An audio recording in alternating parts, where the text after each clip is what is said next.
To the St. James Barracks here, where we're getting ready for another interesting doubleheader in the TT Premier Football League. First up, of course, is Prisons against AC Porto Spain outfit. Prisons, of course, early leaders in this tournament, but things have changed slightly, but they're still there, thereabouts, as they say. And Jabari Gray is one of the key players on the Prisons team. He's here with us. Let me say a very good evening to you, Jabari, and tell me a little bit how you're feeling about today's game. AC Porto Spain, just like yourselves, they're right there simmering. They're not out of the picture by any means, but I'm sure you would have preferred to be in front right now. I think every team, but today just a day for us to get back to our ways, get back to doing things right, get back to scoring, get back to winning ways. It's AC Porto is a good team, but we also a good team, so it's just about doing what we have trained, and we move forward from there. When the season started, and given the type of start that you had, were you surprised at all by it, or is that just the product of hard work? Product of hard work. I mean, we had a good preseason, committed players, and a good group that gelled well quickly. So I think that wasn't a surprise to us at all. Okay. In terms of the overall play, was it the defense that stood out and the forwards or the attackers just kind of fell in after that, or was it vice versa? You scored the goals and they just kind of got with the program, so to speak? I think it's just a complete team effort. It has days where the defense needs to step up, and then it has days where the attack pull us out. So it's just about our team spirit together as one, and I think that's what got us the points so far, and I think that's what's going to take us forward in the future. Okay. You talk about the start that you had. I'm sure you'd like to end the year. Today's a big day. This is your last game before Christmas. I know you would love to get a Christmas present, an early Christmas present. How important is this game? I think it's very important. I think for us to keep pace, the last three results hasn't been the best, but I think we're still right there, and just winning is the main thing for today, just executing and being able to go forward. As a goalkeeper on the team, how do you make your job easy? Is it you are the commander at the back? How do you see your role in the team? My job, I think, is just to make the players in front of me jobs easier. So just communicating, being confident when they need me, being there when they need me. My job is not to be the star, it's just be there to help whenever needed. Now, Jabari, last night we had 2 games, 14 goals. I'm sure when you saw that, you're probably saying, whoa, men are scoring plenty goals. As a goalkeeper, you're saying, what? And let me tell you something. In both of those games, they had outstanding goalkeeping. Yeah, I mean, the goalkeepers in the league have been great this year. I hope the game today doesn't go like that back and forth. I hope that we just be able to put it away and move with confidence going forward. But I mean, good strikers, good goalkeepers. What else could you ask for? Well, that certainly is it. And I know that today, as you said, is a big day. You have a nice field. It's not too hard. We've had some rain, a little bit of rain, so that gives you a little bit of a give. What is your preference? So you like it in the wet, or you like it like this, where you at least you're sure of your footing? In general, once the field could hold it, we'll take a little rain. But today, I will take it like this, nice and dry, good conditions, and not too hot. Let's just play football. All right. Well, let's talk about points. How important it is to get points now, because, like I said, you guys were flying at one stage. You kind of dropped a little bit, but 16 points, you can't, can't be too shabby. You can't be too disappointed with that. Not disappointed, but I mean, I think the focus is on just playing well, just being able to execute, and the results will come. Goals, clean sheets, that will come once we're playing good. Okay. And how do you catch a team like the Defense Force, because they obviously took the lead last night onto 20 points. Of course, a win here today will get you right back within striking distance. I mean, we only playing them next round. We already lost to them, so we can't worry about that till we play them again. We just have to be able to execute and give us the chance when we play them the next time to be able to beat them. Okay. And Jabari, quickly here, if you had to talk a little bit about the Prisons team and the support that you all are getting. I know it's so important because you have a lot of people working in the background to make this all happen. How does this system work with the Prisons team? A family, that's all we could say. Everyone from president come all the way down has been present and always there and always willing to work. Every player, every person on the staff is just an environment that is my first season with, and I'm very impressed by.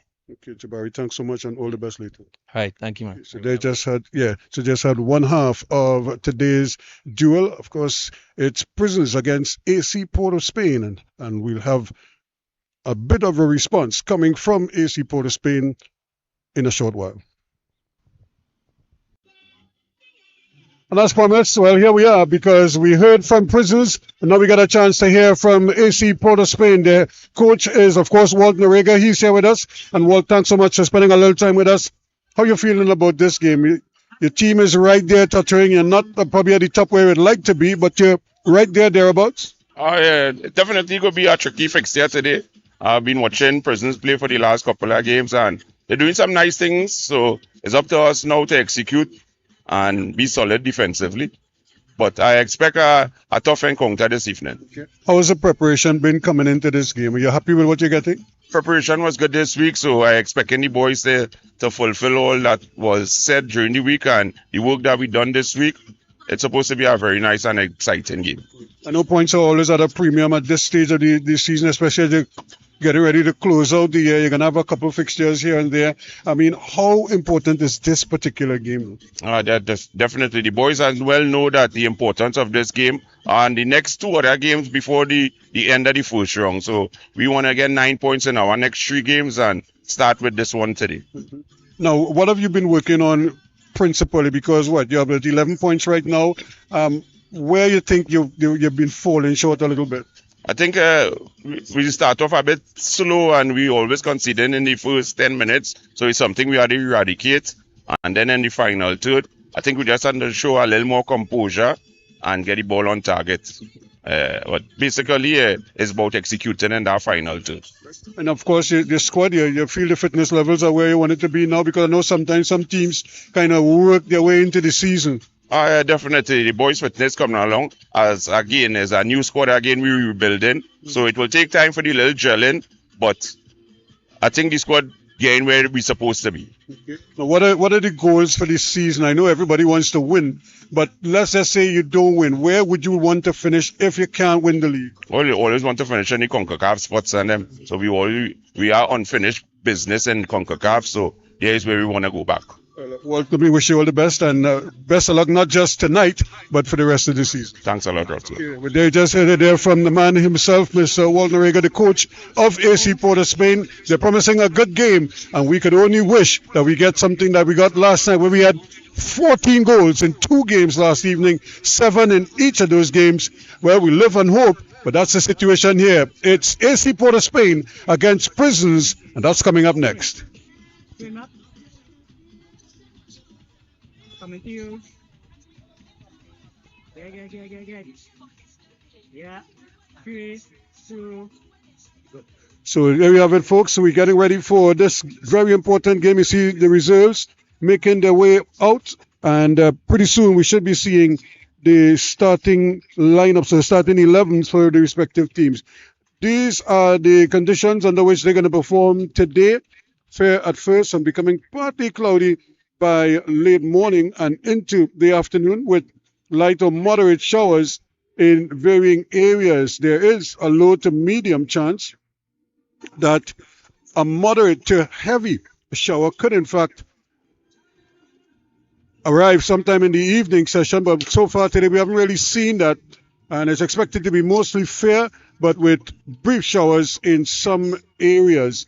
And of course, in terms of the standings, of course, the Defence Force, with that win last evening, they've jumped to 20 points, and it means that Police, they would remain on 19 points, so they're 1 point behind, but that could change later on tonight. Club Sando was their opponents in the second game. Of course, the Defence Force did their bit. Prison Service, they're on 16 points, and they'll be hoping that they can change things around here tonight and get another win that will get them right back in the thick of things. Central FC, they took it on the chin last evening in a thriller with Jablotez, so they remain on 15 points, one behind Prisons. AC Port of Spain on 11 points from their 7 games. So this is a crucial game for them. It's all about points, and more points for them. So Jablotez with that win, they jumped to 12. Point 14 Civic, who we will see tomorrow. They are also on 7 points. Phoenix are on 6. Lahokata Rangers, they remain on 3.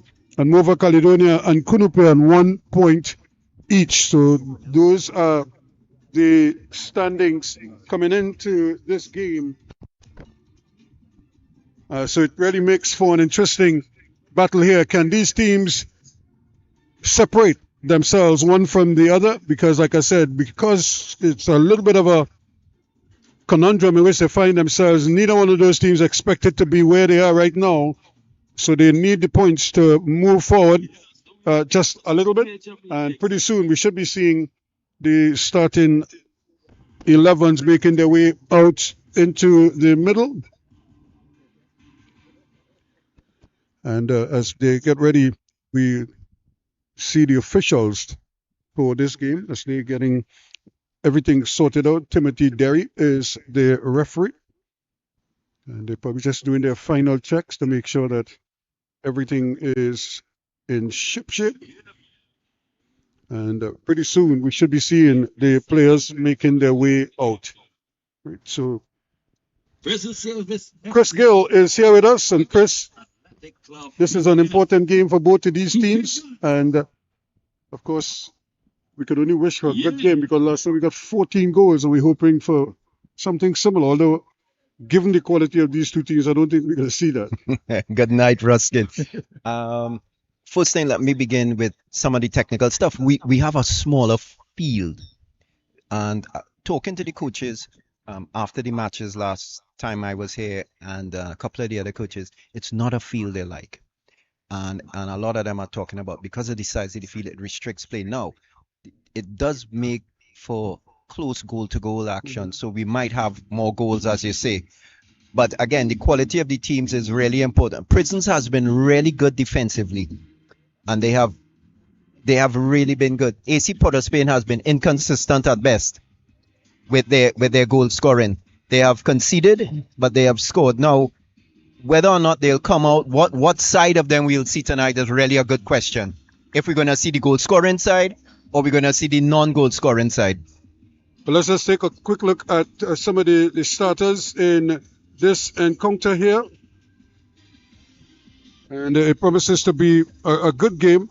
AC Port of Spain quite naturally hoping that this turns out to be a kind of a turning point for them.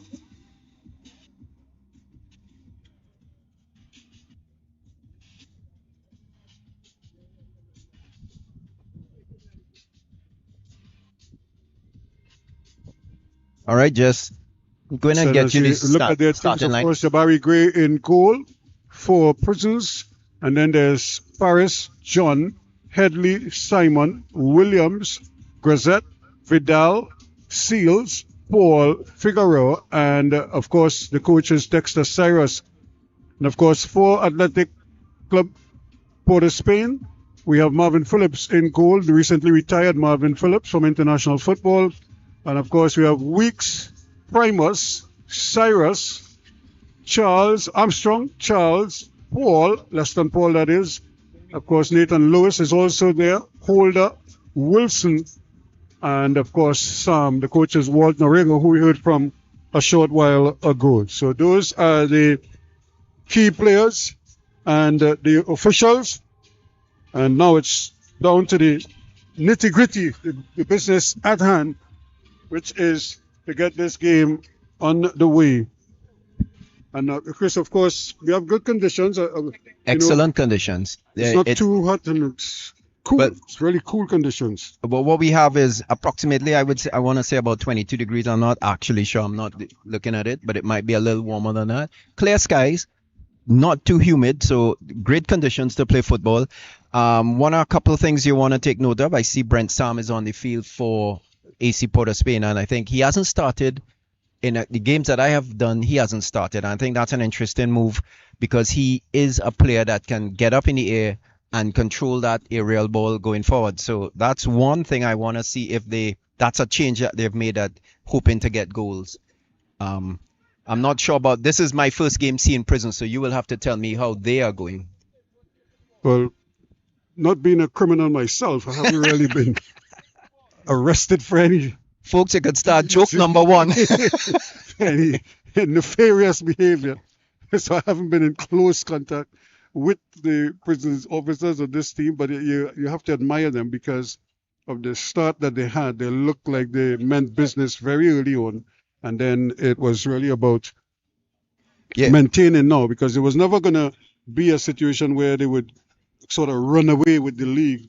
No, you get points early, and that's important. It is, and they got a lot of points early. They've built up a cushion that they are hanging on to for the time being. Right now, the three teams at the top, Club Sando has been beaten twice. The Army or the Defense Force has not been beaten, and Prisons have at least suffered one defeat and a draw. So, game on. Well, certainly it is, and of course, as you would have expected, Club Sando in their orange and red. AC Port of Spain in their orange and red outfit, and this is a great opportunity for them. But look at the speed at which that ball is running across the face of the goal, and it almost put into his own goal there, trying to clear it out. And Prisons got themselves into a little bit of a tangle there, luckily for them. But that reflection went over the bar, not into the goal. That was Wilson. He's a strong winger for AC Port of Spain. I think one of their better players, and a lot of speed, and expect crosses from him, trying to find Sam in the center. So they have a corner. They have about 4 or 5 guys in it. They're not attacking aggressively just yet. Yeah, but when you have that kind of height, all you really need to do is do some kind of decoy. Sam has to be able to get his head on the ball. And then, yes, with a nice little flick that almost got in there, but good work there from Jabari Gray just to deny him.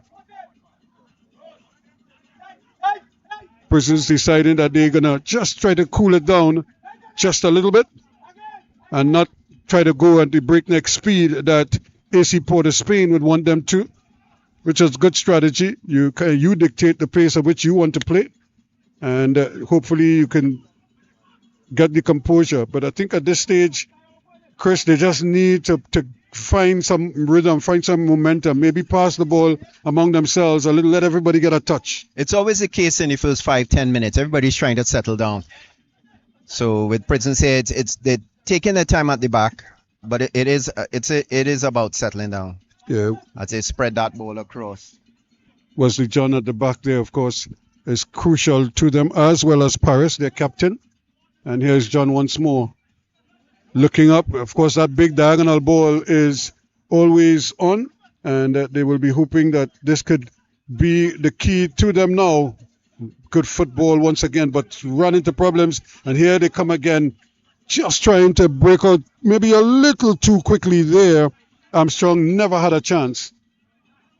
And that is hit hard. You would need your bike to get to that. But Primus covers. The back four for Sando are going to be worked tonight. They're going to have to be cohesive. AC Port of Spain. For AC Port of Spain, sorry. I'm doing like you. They have to be. The uniforms. Nathan Lewis, number 22, and Leston Paul are going to have to work hard in the midfield. Yeah, and they're competent players. The question is, are they, as fit as they are? This is a great opportunity again, once more, but good defending. And he anticipated very well in the end there, Simon, and allowed the ball to bounce, didn't try to rush it too much, because you saw what happened earlier when you just throw your foot at the ball. It could go anywhere, but he took his time and played it into safety. The throw taking Sam quickly. Back it comes once again. There's a good cross. Header just missing. Well. Well, that was, I got to say, a gilt-edged chance. I mean, it was an open goal. He didn't have a player around him. He really should have. That was a holder. He should have put it in the back of the net. Yeah, it's really one of those situations. And when you get an opportunity, you got to score in this league. Yep. And like I said, we had 7 goals in each game last evening. That would have really set the cat among the pigeons there. Here's a great ball. Good speed down that left-hand side. And eventually it's taken away, but good acceleration. And that's what you call a stretch socks there, because you have to try to keep up with him. And if you don't, then he's just going to blow past you. So a great opportunity now because you see how the game has kind of opened up now. And I say in the sense that we just had action at one end, immediately we're back at the other end. But certainly, we did talk about the smaller field, so it does tend to lend itself to that, where the end-to-end action. Here's Sam again with the header out, and again he's gonna operate pretty much like how Alabi, remember Walter, how he used to operate for the Trinidad team, in the sense that Maurice Alabi, Walter is a media person, Maurice Alabi, and Walter is nowhere tall as Sam. Primus with a good clearance. And Sam now, this time, he should get something, and he does well. May have to give it up though, and he does. This time, shot, and a brilliant save once again from Jabari Gray. But Josiah Wilson got on the end of that there, and he really let fly with his left foot. Another opportunity, and Gray again is in behind it. Well, you got to say, the opening 5 minutes, Gray has been tested 3 or 4 times already, and he's come up trumps. And you got to ask yourself if AC Port of Spain are going to regret missing these chances. Well, we saw that last night with Jablote, but they've somehow found the rhythm and came back to eke out a 4-3 victory. They scored early and they dominated. And in that game, the goalkeeper from Central brought off a string of saves. I mean, remarkable saves to deny Jablote. And then they came and they took the lead on Jablote. And Jablote equalized. But here comes now Prisons again. Chance for a shot this time. Marvin Phillips not called into action. And there have been a couple goalkeepers in the league that I've been one is I'm trying to remember, and I keep saying that I think he is worthy of a national selection. We have definitely seen better quality keepers, maybe because the defenses are so poor, but we are seeing really good keepers in the league.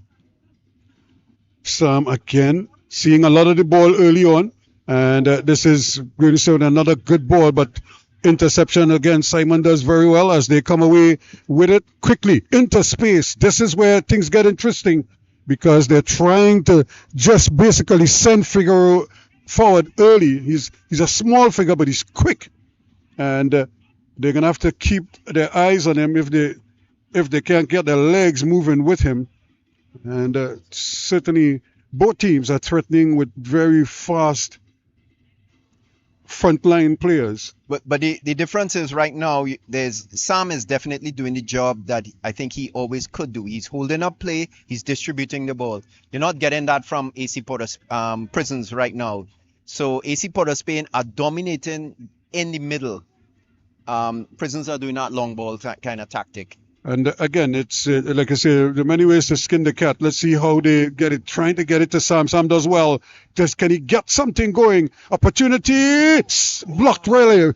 Good block once more. And right in the right place. Simon again to the second time in this game so far.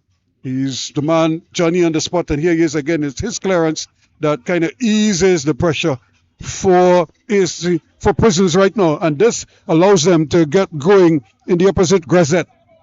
But look at how quickly they're able to win it back. Wilson doing some defensive work as well. Now he's going, and Lewis has decided that he originally thought about sending Wilson, but he's probably giving him a breather because he was running back on defense. And put in a little bit of pressure there. They got to be careful with that. They put pressure on the keeper, and that full court press, as you want to call it, from Prisons definitely made a mistake there. So Lewis couldn't control the ball. It's a throw for Prisons.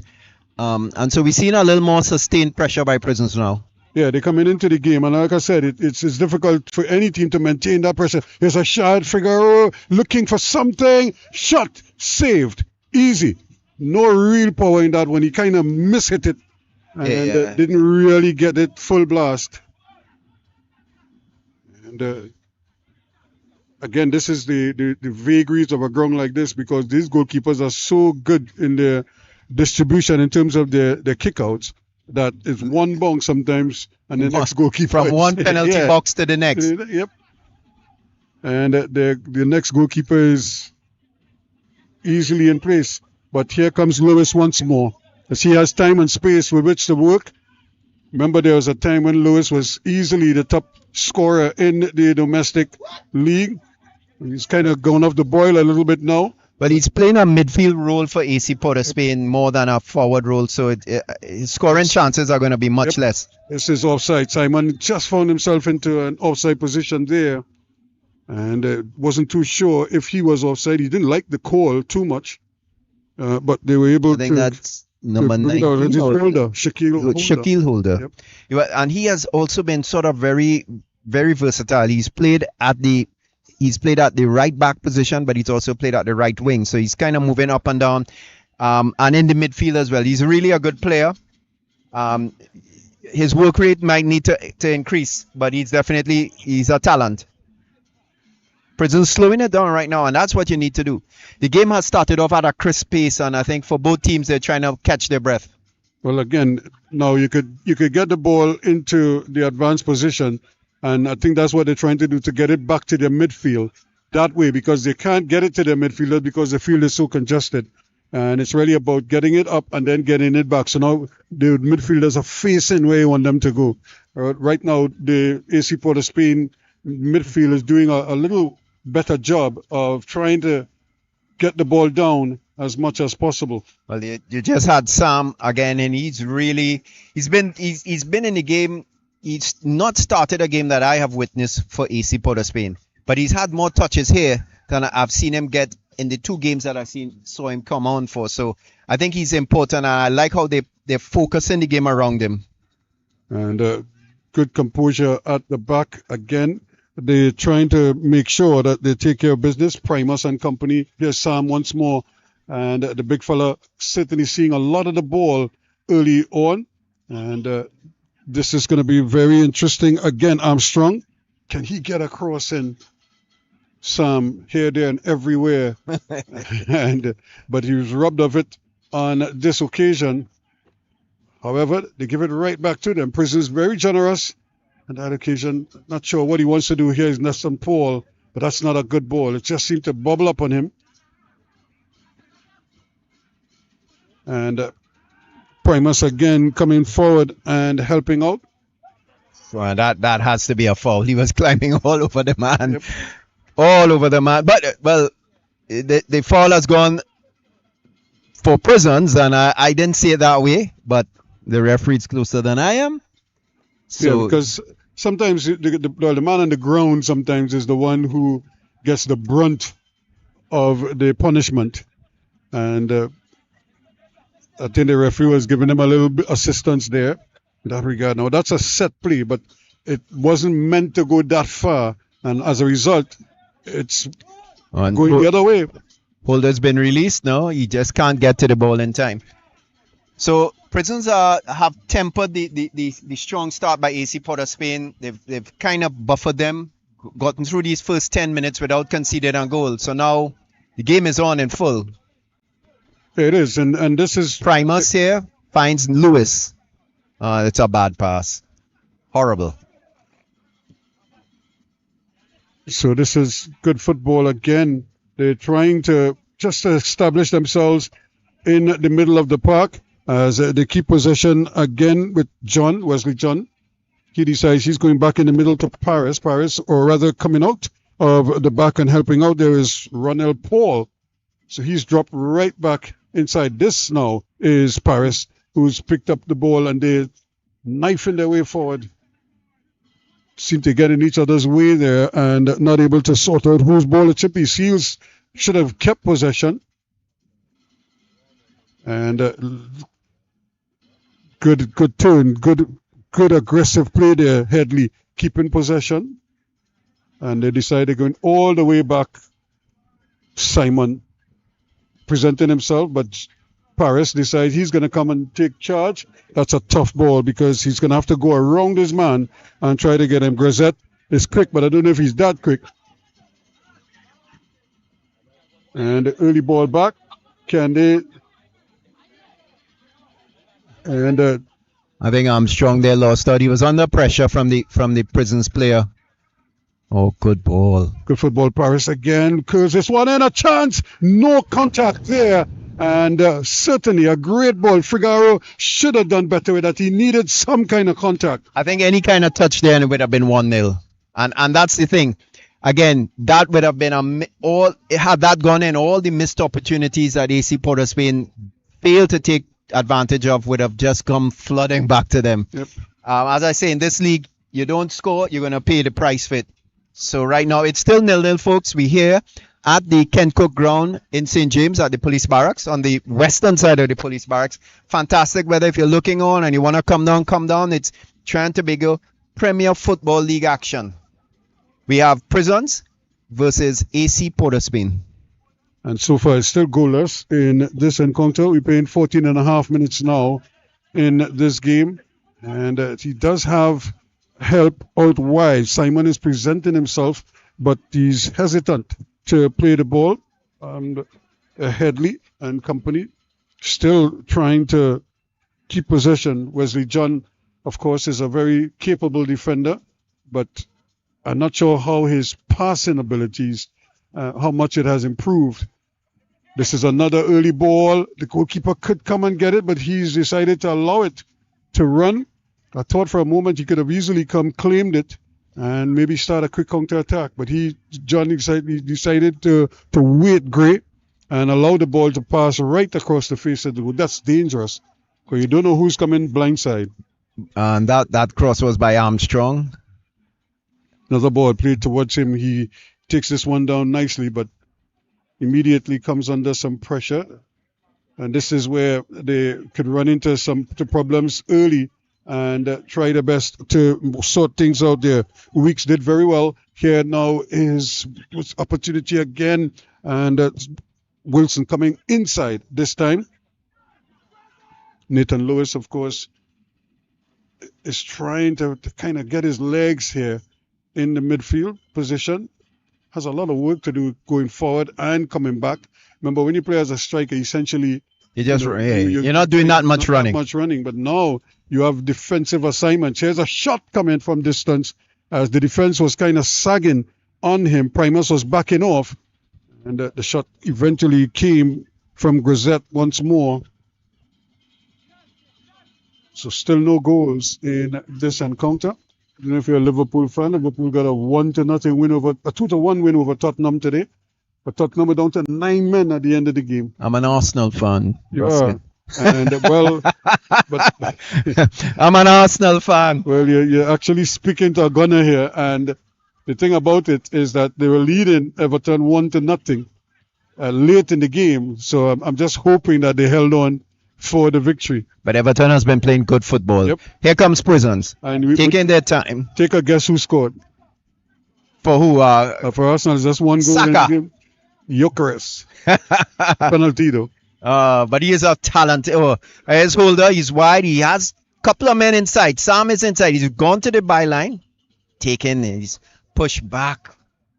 There's a chance now for a better A cross. good cross. Sam Ooh. just couldn't control it, Well, but they still have a chance here now. Wilson gets it back inside, shot, and it's Oh, in. what a goal! What a goal! Indeed, Brent Armstrong in the 18th minute of play makes it 1-0 to AC Port of Spain. Well, it was a fantastic. He controlled the ball, cut back, and then he just buried it in the far corner.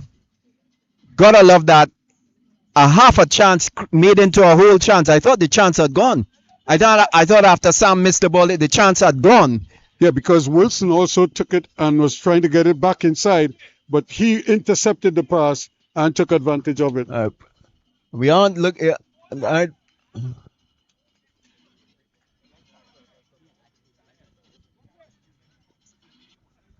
But really good, and on the basis of play, I want to say that I think AC Port of Spain deserved the lead. They've had more chances, they've been the more aggressive, and they've looked sharper at the pointy end of the field, at the tip of the spear. Well, the business end, as they say. Yeah, the business end. And more importantly, they were dominant down the left-hand side early on, and all of a sudden, the emphasis has switched over to that right-hand side, and that's where the initial cross came from, and it sort of shifted the defense one way and then the next. Other. Well, you have Holder on that far side, you have Wilson on this side, you have Sam in the center.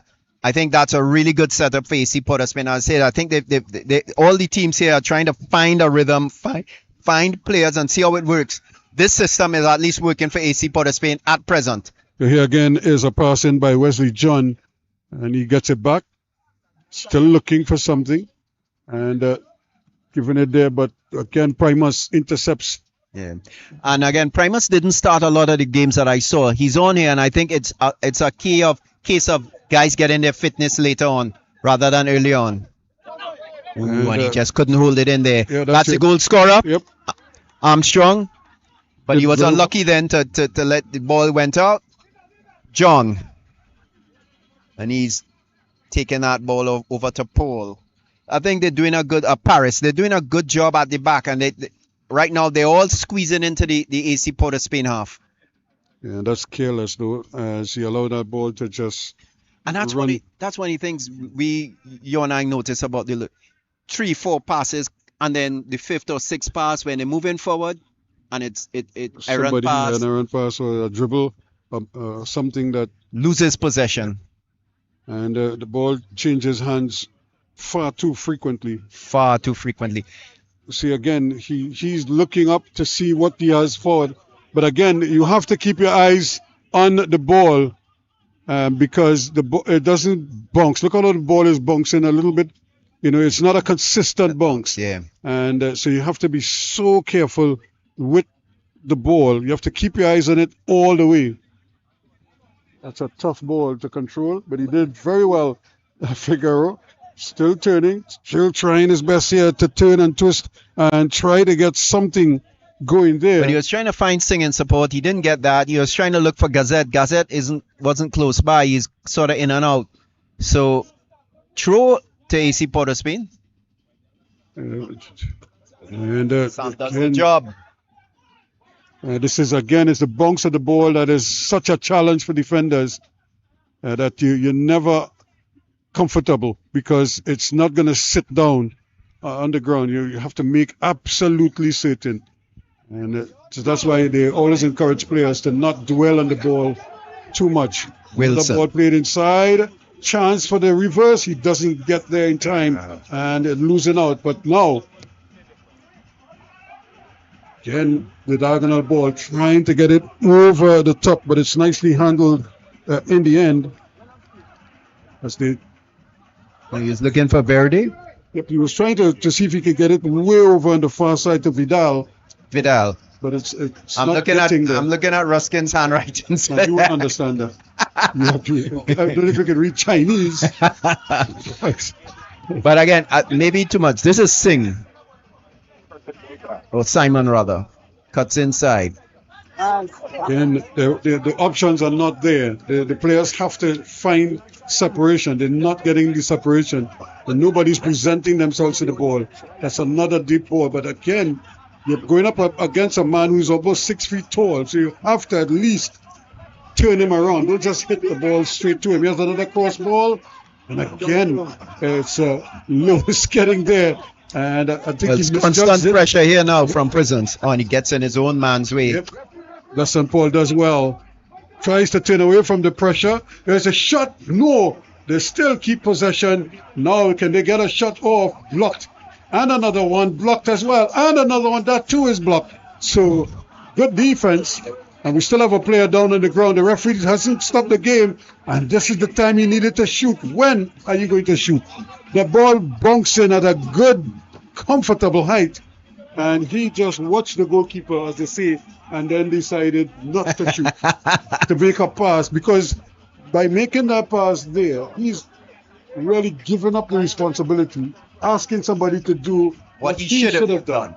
You know? And again, but we have a player down.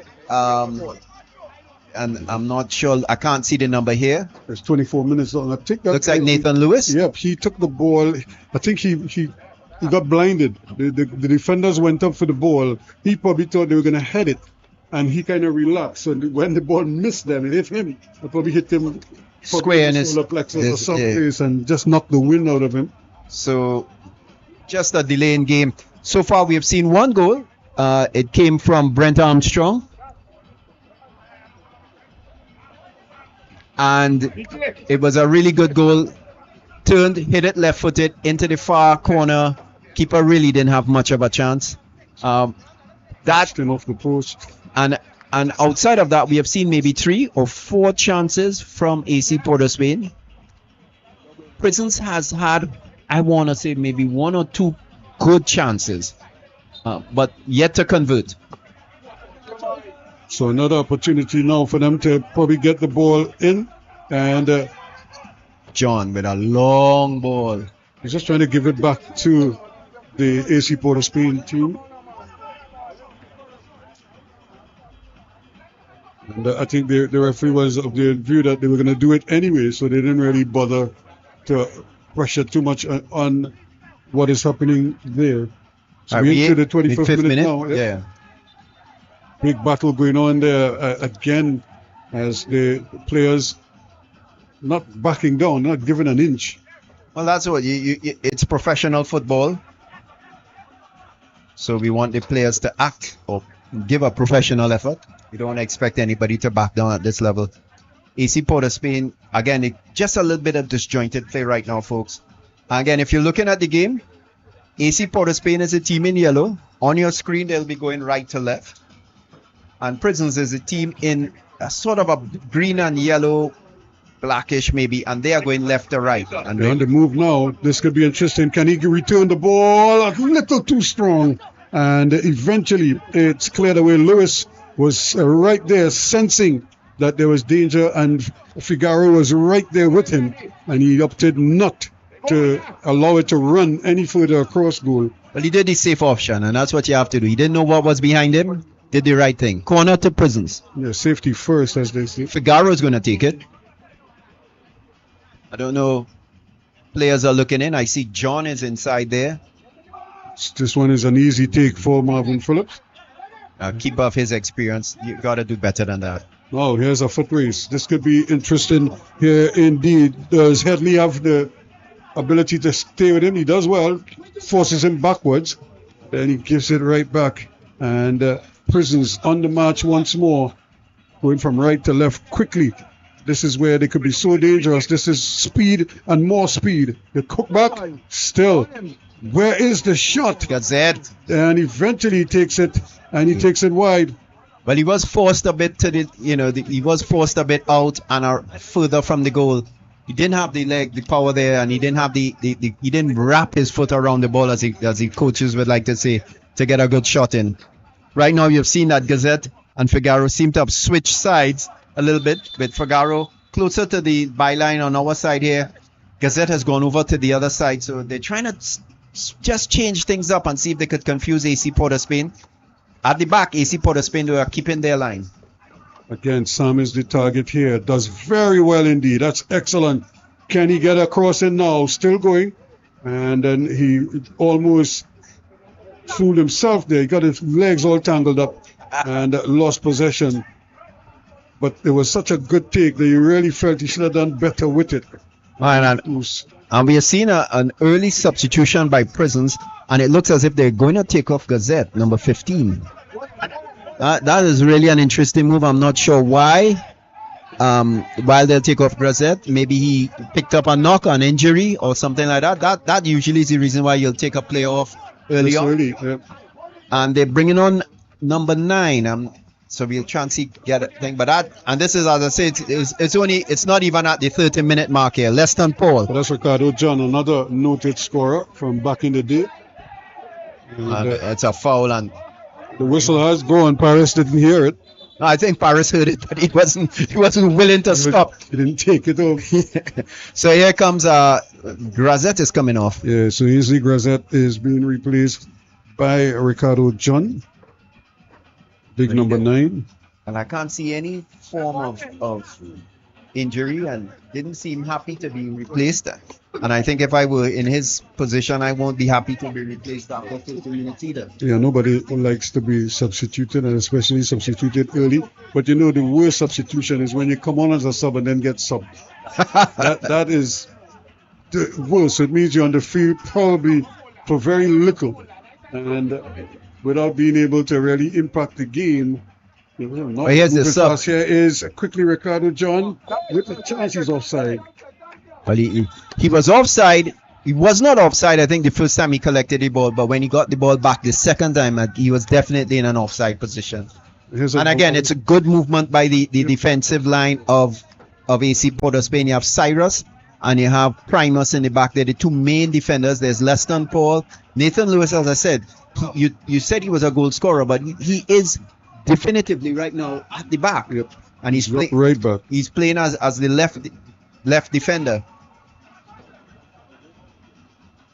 Sam, he's got the ball. Trying to shoot. Yep, they're basically marking out that left foot of his, so they're not giving him too much to do anything with it. Holder, turning, twisting, goes with the Cruyff, but loses out. It was so Lewis again, and you see one of the things that the AC Port of Spain have done. Holder switched over to this side. Wilson is now over on that side, on the far side. Armstrong still in the center with Sam, Leston Paul, and number 18, Hamilton. Yep, they're trying to do so. Anthony Charles. Anthony Charles. On that side. So they doing that in the center. They have. So again. It's a good ball. There's a shot into the crowd. He didn't really waste much time there. He did put his head up, and Kevin Seals decided that he was going to go to goal. And it was a good effort. He had a sight of goal, and he didn't have any defenders between him and the goalpost, and I think he didn't have much options available to him. So he took the shot, maybe bend on the outside of the foot towards the goal, but it was always going away from the goal. So still, the score is 0-0. We're about half an hour in. It's 1-0. 1-0. Yeah, it's 1-0. AC Port of Spain. Yeah. Brent Armstrong in the 18th minute. That's the difference between the two teams right now. And now it's a good opportunity for Prisons to probably just to settle themselves down. And sometimes you don't have to make too much progress, but you could keep possession of the ball and force AC Port of Spain to probably think a little bit about what they're doing. Yeah. John. Good ball, but Lewis reads it nicely. And still trying to catch up with him. Oh, he rides that tackle beautifully. That's the striker in him coming out there. And now he has to play defense and he has to think like a defender. That's kind of like the transition that he has to make in the end. But Wesley John did very well Well, to he take did. the ball away from him and then to chip They me up. say the throw is AC Porter Spain. I think Prisons are a little upset by that, but here's the goal scorer, Armstrong. Good cross. The ball, Sam with the header down. And again, I think he had the whole goal just asking, please put the ball in. And that was a missed opportunity, Ruskin. Yeah, it's the second such header we've seen that has gone wide. So maybe the radar isn't working properly. He needs to just to canter it a little bit. Or get the one from Tobago. I don't know. So far, 1-0. Sam again is the intended target. He's such a load in the middle of the field there. And he's done the work, and he's forced the Prisons defense at times to be honest with themselves, and it's tough going. They're having a hard time defending him, and it's interesting, they're having a hard time defending him both in the air and on the ground. Yeah, because he does have a big fella. He has a very good touch, and he controls the ball quite nicely, as we saw just now, when I was kind of disappointed because he then got himself into a bit of a tangle. That's a great ball in at the back post as well. And Does that Primus? It might have been Primus there. There. But that was another great opportunity. It was a really good corner. So again, another chance goes a begging for AC Porter Spain. 1-0 up.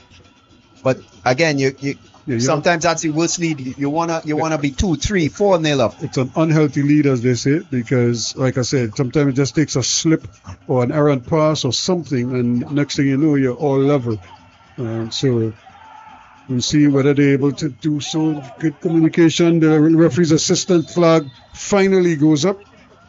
And that's part of the new rule. If you're looking on, folks, it is when the player touches the ball. So even though everybody might know he's offside, including the player, the linesman does not raise that flag until the player touches the ball. If he doesn't touch the ball, it would probably just go out and they would consider it a throw and that he didn't actually commit an offside offense as such.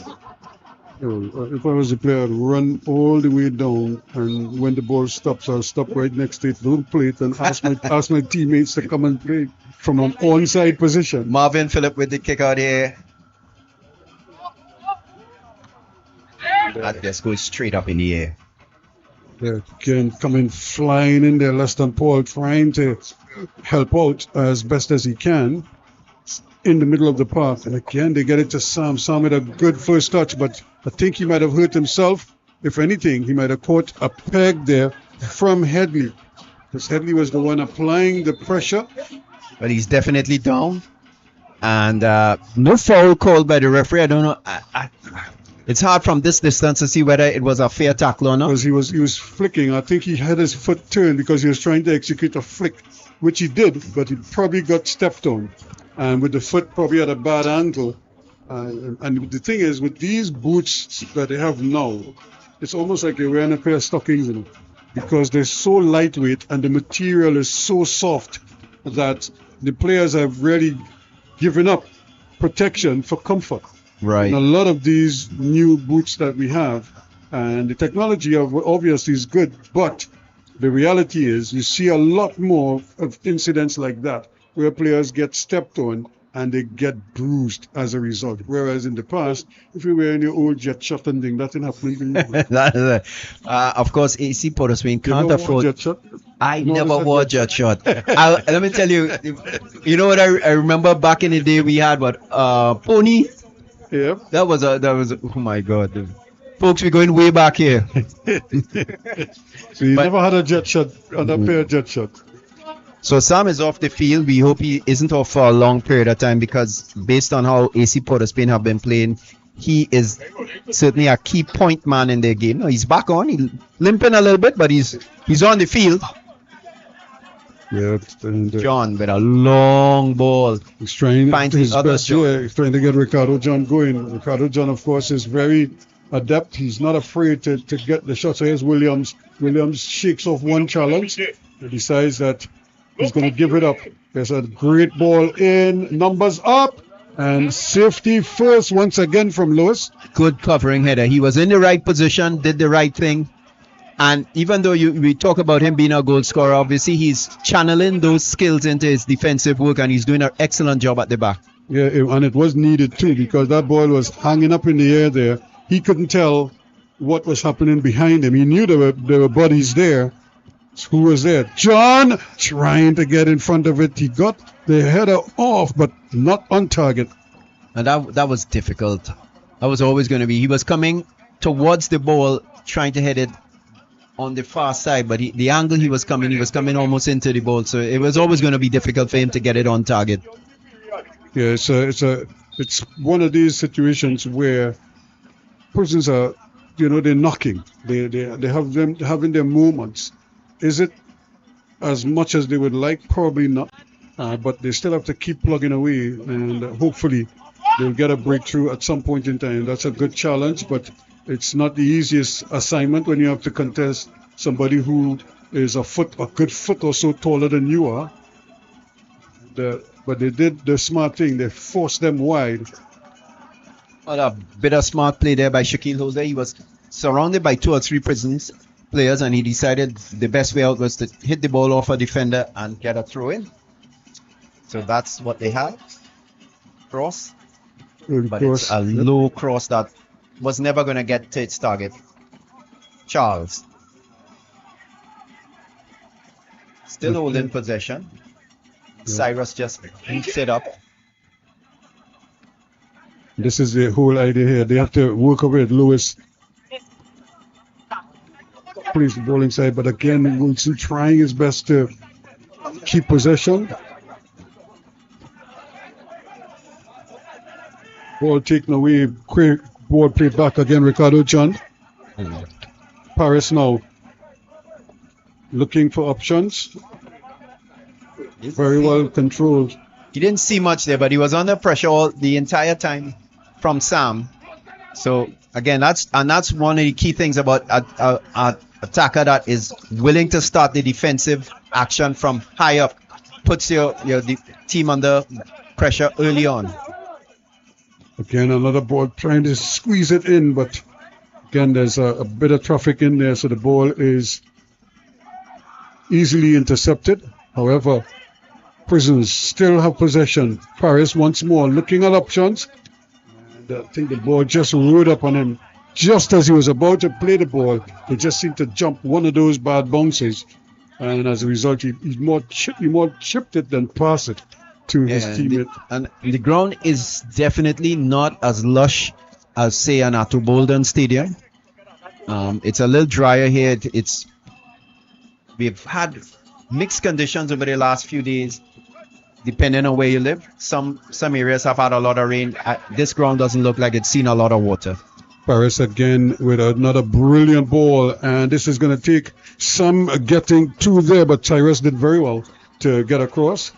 And just like Lewis, not taking any chances, getting it into safety. Prisons enjoying a little bit of possession here now. And still knocking the ball around, looking to get Seals decides he's going to go back with it.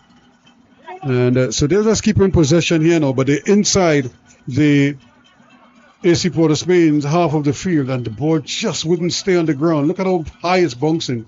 And the players are trying to keep it down, but it's not staying down. It's not staying down. And again, what we talked about with the size of the field, it sort of ends up being like backs and forwards. And when the teams get compressed into their own half, it's really difficult to find space for the attacking team. You almost have 11 players in a very small area that's not only short in terms of distance from the half line to the goal, but not wide from either side either. So you have 11 players or 10 players rather compressed in a small area. Sam trying to get there, and Sam was adjudged to be pushed by the coaching staff of Seaport Spain, but not the referee. Yeah. Well, the referee is probably saying, look, it was accidental contact, not a deliberate push. And but we'll see what happens. And refereeing is a thankless job. It's not. You do well, one team is aggrieved, and the other team is smiling, but the other team is not happy about taking up their ball, quickly getting it forward, and again Armstrong flicks it forward, and easy for Gray. I think more fanciful than thoughtful. He probably needed to control the ball and find his man. We're into the 42nd minute of play now. Still the one goal separating these two teams. AC Port of Spain at the moment with 3 points in their grasp. That isn't going to hurt at all. As Paris, he's working very hard just in front of the defenders. But that pass is not the best. This is great work once again, and excellent recovery. Just trying to get it there, but that was a good run from Weeks, Akito Weeks. And sometimes you just a little too much by Weeks probably, but he was tracked by his opposite number and eventually stripped up possession. And John has been doing a really good job at the back for Prisons. I like him as a player. No nonsense. Yep. Simple. And that's what you want from a defender. Simple, no nonsense, effective. Seals, they're getting themselves into a bit of a tangle there. Paris now trying to sort it out for them. And Seals decides to take it easy. Here's John. Then plays the ball in. The other John does very well. Williams turning with it. Gets it back. That's another great ball. Good interception once again. And trying to send him, but it again, just that touch was just that delayed pass forced the error. Now this could be interesting. Now Nathan Lewis flying, going on that left side, does well, comes onto the right foot, still no shot, then has to give it up, but gives it up to Armstrong. Armstrong with a chance to shoot. Sam back to Armstrong, so they have their own little personal 1-2 going there, and they get it back inside. Nathan Lewis can't control it, but still a chance, aiming at Sam, but it doesn't get there. Wilson probably could have gone home with it.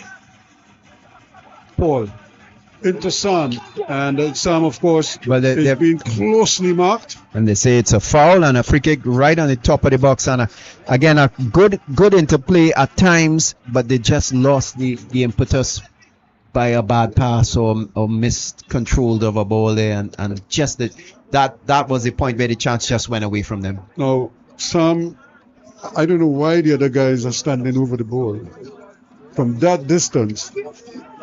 Sam, if I was Sam, I would have told them with no uncertain terms, this is my opportunity here. I'm not even passing this to anybody. But we have 4 players standing by the ball. You have Nathan Lewis, having all this discussion. Sam, less than Paul. It seems to be parliamentary caucus right now going on up there for 80. That's the discussion where they're going to lime after the game or something. But this is no discussion. None whatsoever. This is less than Paul and Sam. One with the right foot, one with the left. And I still say Sam should be blasting this past the wall. Oh, just hitting stanchion. Well, he just grazed the outside of the post, and that was really a good free kick by Sam. So 2 minutes of time added on. We have gotten to the 45 minutes. And I want to say another opportunity, possibly. I mean, a free kick, dead balls, is not something that is common to get goals from in Trinidad, but certainly that was a great shot. Great attempt. Well, good effort. A great effort on the part of Sam. But then it doesn't surprise me in the least, because they had to play to the whistle. There was no whistle, so there was no chance for them to get it up. And AC Port of Spain are up in arms. Yeah. But I saw you could see the foul there, so Paris is going to hit it long. Does that, and I think that might be way too long. It's going to be very, very difficult. And I'm frustrated for Garo. Just and Paris came all the way back and got that ball. Yeah. Figaro is in there, still going. Can he get a shot off? He doesn't need much by way of backlift there. He's a small man. Still going. John still. And decides he's going to go back with it, Wesley John. And I mean, how many times have they played that diagonal ball and had Weeks it has been- intercepted by Weeks over there? He's been up to the task over there. I haven't seen any real part of the game where he's made a fault or an error. He hasn't, he's done his job. And they're playing to him because the ball has to travel such a long distance, and it's not a bullet. It's a floated ball. It's And flighted he has so much time to get under see it. the ball, Yep. judge where it's coming down. Sando still applying pressure. He's really done a yeoman's work in this half for his Should have had a team. goal there. Should have had two. at least one with a free kick and one of the two headers. And if he had done both headers and a free kick, 3. There is the whistle to signal the end of the first half. One goal separating the two teams. Brent Armstrong's 18th-minute item, a good finish and deserved lead for AC Port of Spain. They would be thinking that they probably should have had a couple more. Definitely, Ruskin. We sat down here, we counted at least 4 chances where we thought that was more than a half chance. 2 clear headers. We had a couple other chances. So it's 1-0. Prisons had one chance, I think, when Figueroa was played in and he just couldn't get his foot to the ball. And We had another shot from distance that was tugged just wide, Right. and I think it was Seals Yes. who got the shot off and pulled it wide. we thought that would have been a chance, or certainly if he had gotten a touch to the ball, it would have been close to scoring a goal. As it stands, from my point of view, AC Port of Spain have dominated the middle of the field more. They haven't dominated the middle of the field, they've just dominated more than Prisons had. And I think that's why they are leading and are in control of the game. But it's certainly, yeah, but Prisons is a dangerous team, so you cannot, like you said, you need to add to this one goal, because if you leave, the longer the game goes 1-0, Prisons will always feel that they have a chance. So what you want to do is to kill that thought by scoring a couple more goals, and as I say, put them out of their misery. Prisons, on the other hand, must be thinking, guys, we only one goal down in it. We still in this game, and here's what we're going to do, whatever the plan is. But they now have to go back to what had been working for them in the past, and then see if they could come back, get an early goal, tie up the scores, and then see if they could battle their way through to probably get a winner. Well, I think, they had the early substitution. Grazet was taken off. John was brought on for Prisons. I have to say, he came on, he looked more effective than Grazet, but to say that he made a significant difference to the game for Prisons, I would say no to that. But going into the second half, I think the tactic for AC Port of Spain is they're going to bring on speedier guys when that for the counter attack. Shaquille Henry, Bonval, I think they're going to be coming on late in around 20 minutes to go to really stretch the Prison defense late in the half. I think that's a secure tactic, especially if you get that second goal. It certainly is there. So that's the situation here. At the half, it is AC Port of Spain 1, Prisons FC 0.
Hope I'm from a church.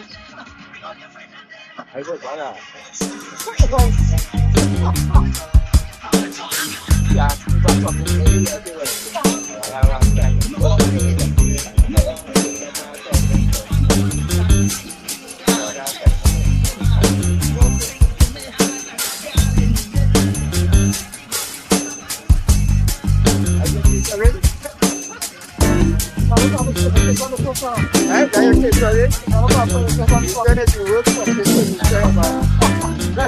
Flowing fast, rising soul, breaking limits, self-control, ancient torn in my skin, way of the fist, fight to win.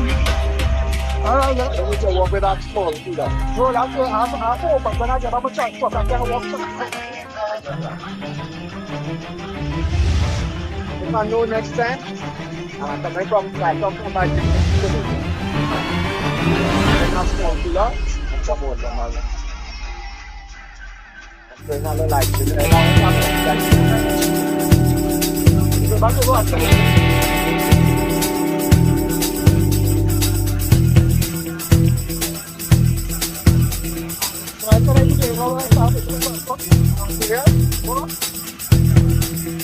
Let's stand up and they try to go. Let's stand up and they got a plastic going forward, and then they're going forward. I'm okay, but don't let us stop. Let's not sure that you'll stop. I want to hold back. I'm going to hold back the ball. I can see it now. I'm like, you're not talking.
Oil in Venezuela. Producing oil in Venezuela, $9 a barrel. Right?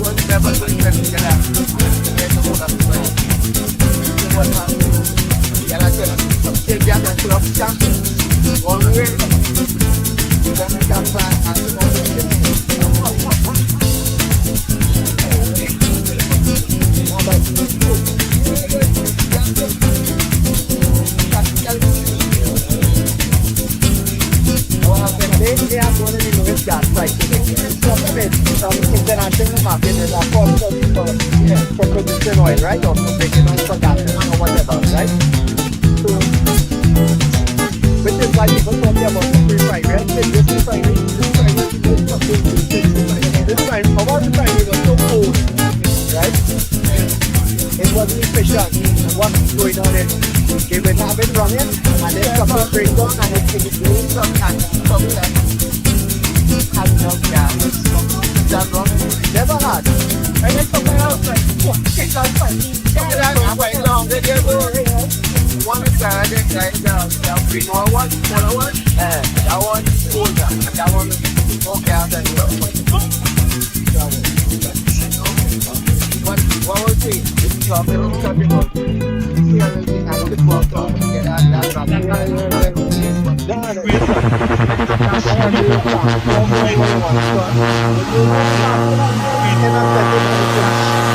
If that makes sense, rather than coming back straight. Rather than coming back straight. Rather than coming back straight. Because when they kick him out, and they put in the real stoppage, they're going on sign the emergency. With something without one. Listen, right now, but you know, you can talk all what you want, take all what you want, and think God and think inside that thing. Oh, not peace, so now they're not doing the thing. What for the run to do? They say, oh, we're not people. I gone. I taken my farm then. I go in. I'll see you later. Bye-bye. Bye. Hey. Listen, even listen, if it's happening, So all the supporters, listen, if that is happening, wishes, everybody will go take it. That you know what we do. I just have blessing is exercise utility. Mr. Service FC. Good shot at God. With prisoners. Flowing So they're coming out hunting. rising They're coming hunting. Yep. So once again, Athletic is one up on prison. ancient time and modern skill. Way of the fish, fight to win.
Welcome you back here to the Hancock Stadium here on the police barracks here in the St. James area. We're getting ready for second half action in this encounter. 1-0 is the scoreline here. AC Port of Spain, the leaders over the Prison Service FC. And still all to play for, one would imagine, because it's going to be interesting to see if AC Port of Spain can continue with the momentum that they had in that first half. They really picked up the tempo, and it's when they dropped that tempo is when Prisons kind of took it to them. But once they get that tempo going, they're a difficult team to contain, and I think Prisons found that out as well. So it's going to be keen to see what kind of adjustments that they're able to make one to the other based on what their coaches have instructed. So here we go in the second half of this encounter. Still the one goal separating them. It's a good opportunity to control it. They do well. Prisons now trying to establish some kind of rhythm, and but immediately they go to that long ball again, not really dwelling on the ball in midfield, but trying to get it into the oppositions quickly. That's a good ball down that left-hand side. You know who that is. Figaro gets it across and just doesn't get the kind of power behind it. And Well, Williams with the handle ball. I think it was a poor cross from Figaro. Looking at the teams, no changes for AC Port of Spain coming into this second half so far. I'm not sure that I see any more changes for Prisons. We did note that Grazette was taken out in around the 24th minute and replaced by John, but outside of that, I haven't seen any changes. So we'll see how both teams settle down again. Sam again gets in there. That's a good ball, but he really needed to try to keep that. Wilson needs to keep that for himself. Can't give it back up because when you head the ball, it's like a solid surface it's hitting. So you have to really time it properly if you're trying to make a delicate headed pass. Turning again, just trying to shift the defenders one way then the next, and just trying to be too cute. Not on the same page. Definitely. So that was Wilson doing a lot of work, and then Armstrong with a ball that didn't go anywhere. So we have Holder is back over on the right side of the field, and we have Wilson back over on the left side of the field. They started off that way in the first half, switched around midway through the half, and we're seeing that they've reverted back to their normal positions again. Well, right now it is a situation where AC Port of Spain are really starting to tighten the screws here. The excellent work by Williams there to not just intercept it, but to get it back to his goalkeeper, Gray, safely. Another deliberate ball, but not on the same page once more. They're not able to connect. That's what you want to do. You want to get the ball down the extremities of the field because in the middle is so crowded. If you can get one ball to get you downfield, on this field to make the run. And on this field in particular, we talked about the size in terms of north to south and also the width. So it's crowded and it's packed with players. So you're really trying to spread the game whenever you get the chance. Headley gets it back, takes another touch. Paris back to Headley goes. And this time Prisons is just trying to maybe just slow it down a little bit, and so that he's still going, gets the return ball, and Daniel Cyrus did very well. With a good back heel. Intercepted here now, Armstrong. Take up there, Wilson again, gives it up though, and another ball played inside, easily controlled at the back. I like the idea of the ball. But I think Sam should have been attacking it. He was just probably out of position there. The concept was good. The execution was off. Yes, Seals getting it back to Williams now. And they decided they're going to slow it down a little bit, just keep possession of it. Ronald Paul. And then he just send it forward. And that's a good interception. Figueroa doing well, but easily intercepted. Goalkeeper there is going to come for it, and does well. He gets it to John. John now plays another lovely ball to the other John. Ricardo John trying to squeeze it in, not able to do so. Again, the traffic in the middle of the field is really making things very congested, and you have very little time to dwell on the ball because as you get it, the opponents are going to be right there with you. Again. And that was some dangerous play by the defense there, and Leston Paul didn't take advantage. He seemed in at the time, and then in the end it was covered by John. Paul, the man, trying his best there to get it, but Nathan Lewis starting the second half again purely on defense. He hasn't really made any sauntering upfield just yet. And John again gets hammered. And eventually the whistle comes. And I'm not sure. I thought it was immediately my first response is I thought it was a foul. And it seemed as if under the protestations of the bench, then the referee blew the whistle. So I'm curious about that. Because I thought maybe, I'm not sure there was an advantage to be played. You was persuaded to blow the whistle?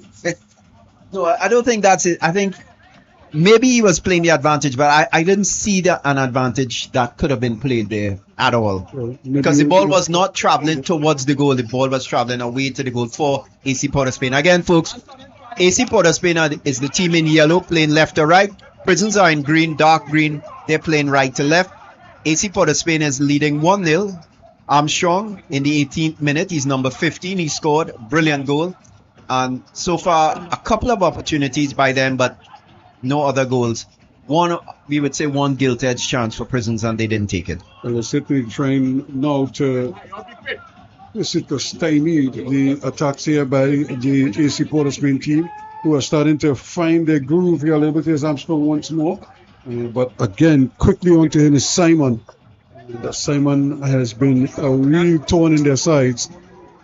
Such a what we call a flex defender. He's able to move from side to side very quickly. It doesn't matter if he's going to his left or to his right.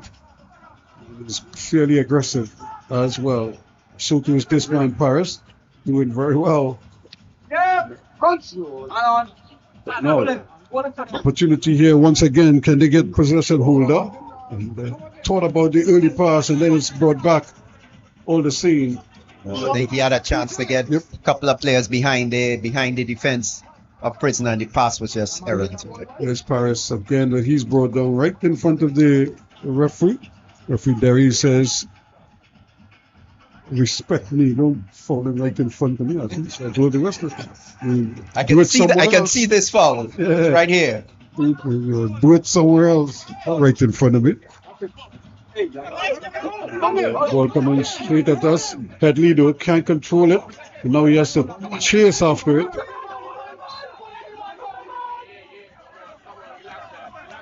So again, the infringement, the referee blows the whistle. But that was all Headley's fault because it was his miscontrol that landed him into the trouble there, where he chested the ball to the opponent, and then he had to run it down in order to try to recover it. When the foul occurred was certainly about 10 yards forward of that position, but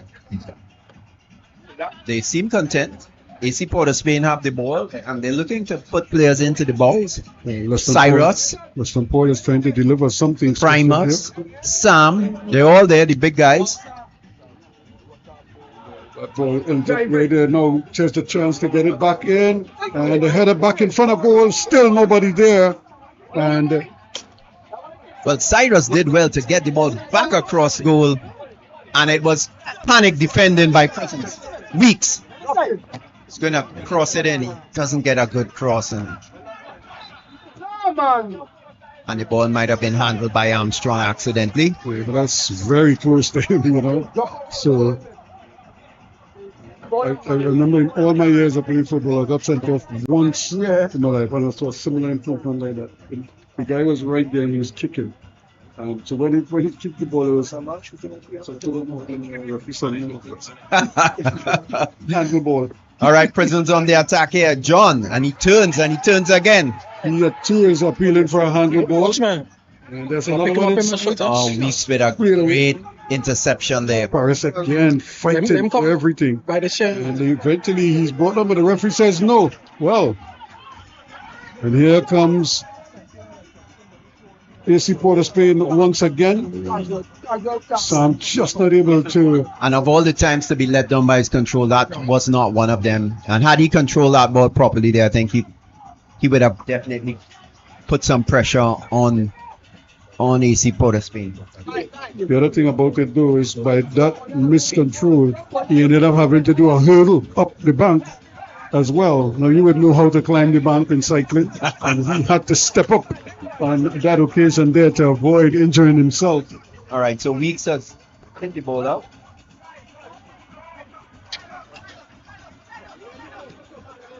Good ball in. Yep.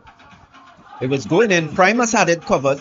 Seals though came there and got a touch that went towards goal.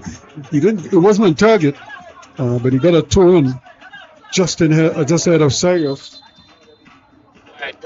Now we have Sam on the ground. That's not a good sign. And that's his second time he's been down. He was down in the first half.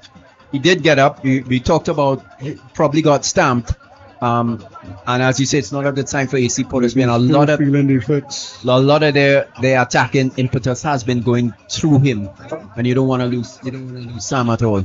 And I think he's now pointing to his back, so it might just be he might have just probably strained his back a little bit there. Again, on a surface like this where you're turning and twisting a lot, if you're not planted properly, it could do damage. And that might very well be what transpired here. But it's going to be sad for them to lose him, though. Well, he's not coming off as yet. There's no signs that they're going to take him off. But based on He's going to have to come off. Yeah. based on the signs that he is giving, so they probably are going to be preparing a sub. Or did a sub go on? Did we miss something?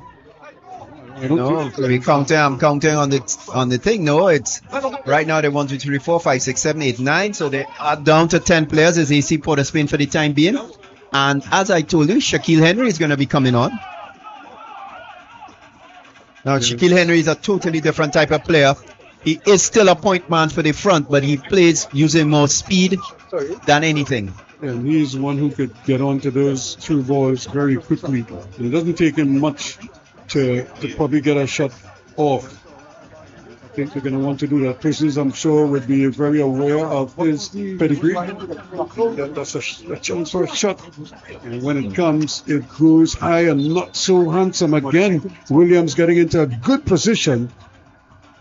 Can't make it count. And there is the substitution. Yep. Henry goes on, and at this level, you gotta hit the target.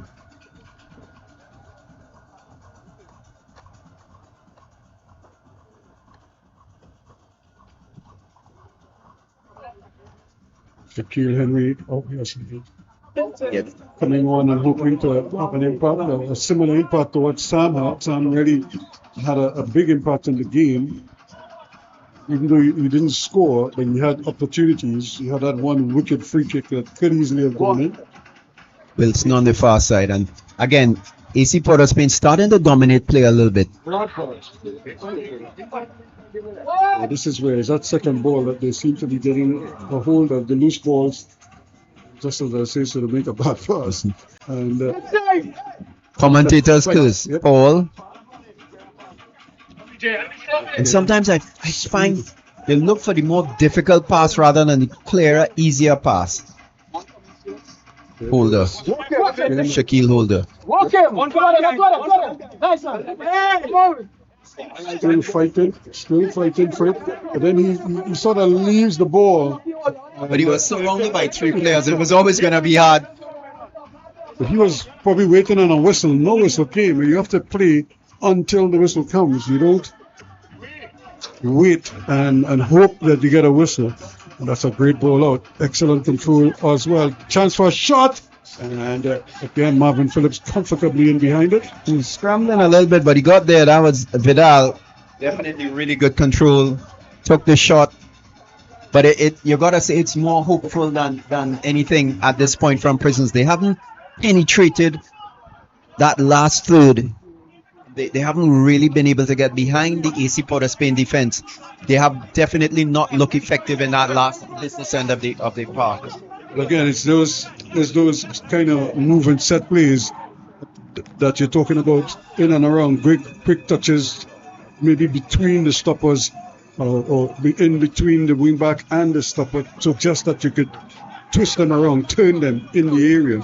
But right now, it's like one ball, a long ball out, and then hoping that something else could develop out of it. And there is a unfortunate, that's a little bit of an unfortunate collision there.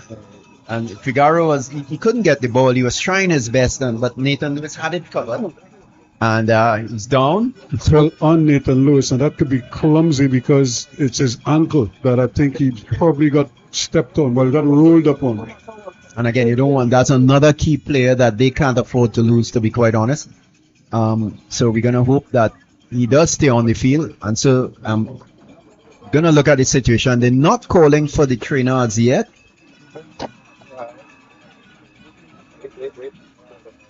And he's going to tough it out when he's, as you say, walk it off. He's going to walk it off. a little bit of a handshake between himself and Figuera. It definitely wasn't intentional, Ruskin, in my view. I think Figueroa lost his balance and kind of rolled up on him. In fact, Figueroa fell down and then fell on his legs, in the back of his legs. Marvin Phillips, way up. Well done, DJ. Well done, DJ. Now, a chance here, an opportunity again for Holder to do his magic. Thought about it the first time, and gets it inside. A bit of a comfortable save for Gray. There is John. The ball is played back, and an opportunity. Vidal is trying to get there, but he won't get there in time. Well, I think it was a bit of a mix-up with the back two, Weeks and Primus, but in the end, it sorted it out between them and the keeper safely. Took the head out again. Here's Williams. Williams is a sort of a cagey customer because he does have good footwork. And he's so small, though. That's a problem with him. You can't always get among the trees there as the big stoppers at the back. But he's done a good job just using what strengths he has. So room for Weeks to play. That ball is taken away from him. That's good football. A queen by Paul. Running into traffic again, it seems, but he got out of it nicely. And there's another big ball down there from Wesley John. Yes, it's not gonna find anybody. Yeah, Marvin Phillips is gonna take his time. He's been controlling the game from the back for his defense. He's a confident keeper, and that confidence is showing in the back line. Yeah, I was saying that was intended for me. But it was Shaquille Henry. Oh, he gets an elbow to the face there from and an instant yellow card. So again, the yellow card issued there quickly to Paul. Well, he can't have much complaints. It was an elbow. Might have been unintentional. Yes, and it's not that it's a game. He might have been pulled. Maybe his shirt was pulled, but you can't retaliate like that. Yeah, and as I said, the elbow may not have been intentional. He had his arms flailing left and right, but he certainly did catch Shaquille Henry in the face. Instant yellow card. It's another ball there, but it's much too easy. And now they're coming forward with it. Can they build it? And that's where they've had their problems in the past. Here's Williams now, nice and shifty. Newman, can he get the retail ball? Once they delay it like that, it's almost lost. But now Seals does get it forward. He easily controlled it. For Weeks though, getting it now, and here's a chance Armstrong to run, stretch those legs. There's always going to be second best there. Shepherded out. Headley got it quickly. So again, that interplay between Armstrong, Shaquille Henry, Holder, Weeks on this side, starting to draw that defense from Prisons, space them out, get behind them. Weeks with the throw. No, the marking has to be spot on in the area. You cannot allow people like the speed of Henry and company to be, just running around, floating around. You have to deliberately mark them. Ricardo John just using his experience there. That was Cyrus defending against John, but referee adjudged judging that he had fouled him. And definitely looked like that from our position. Yeah, and it's quickly a situation here where Prisons must be thinking now is the time. They have to launch themselves. This is probably it for them. And another opportunity, but once again, Figueroa cannot get it past Marvin Phillips. He got on the end, but the angle was too tight. Couldn't squeeze it, couldn't cross it. It ended up being neither really a good shot nor a good cross. That ball landed clear on the shoulder of the player. But of course, lots of protesting, both from the bench and the players on the field. But from our viewpoint here, that was not handball. Well, it hit him in the shoulder. So it was an unusual take. It missed his chest. It hit the shoulder. So he may need to work on his chest a little bit more. Probably need to go to the gym and develop some more of his chest. And this could be an infringement, but no. He's a long play to continue. Now a chance for a shot. Fired away. Well saved again by Gray. He's not out of the woods yet. Though. Shaquille, rather, less than Paul is trying to keep it going. Shot. Double from Holder, get it in on there. And again, in the 65th minute of play, it's 2-0 now to AC Port of Spain. And really, a goal that it was a bit scrappy.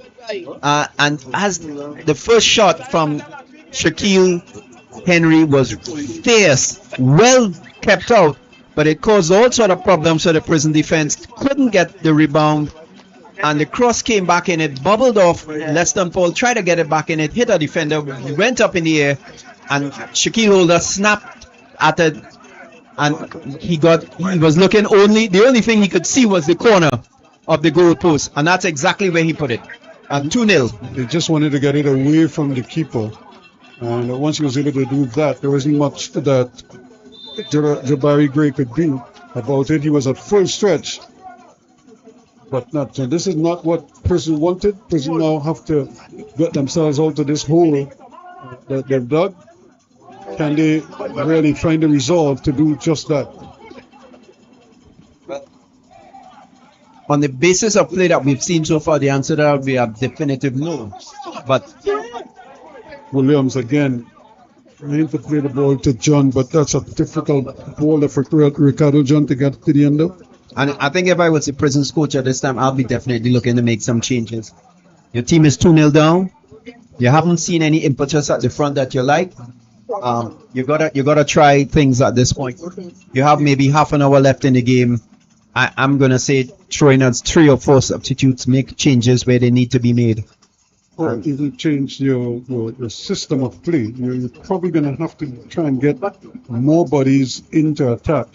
And you're already losing the battle in midfield, so it probably wouldn't hurt if you went to maybe just 2 in midfield and put 4 players on top and force AC Port of Spain to have to make that adjustment as well.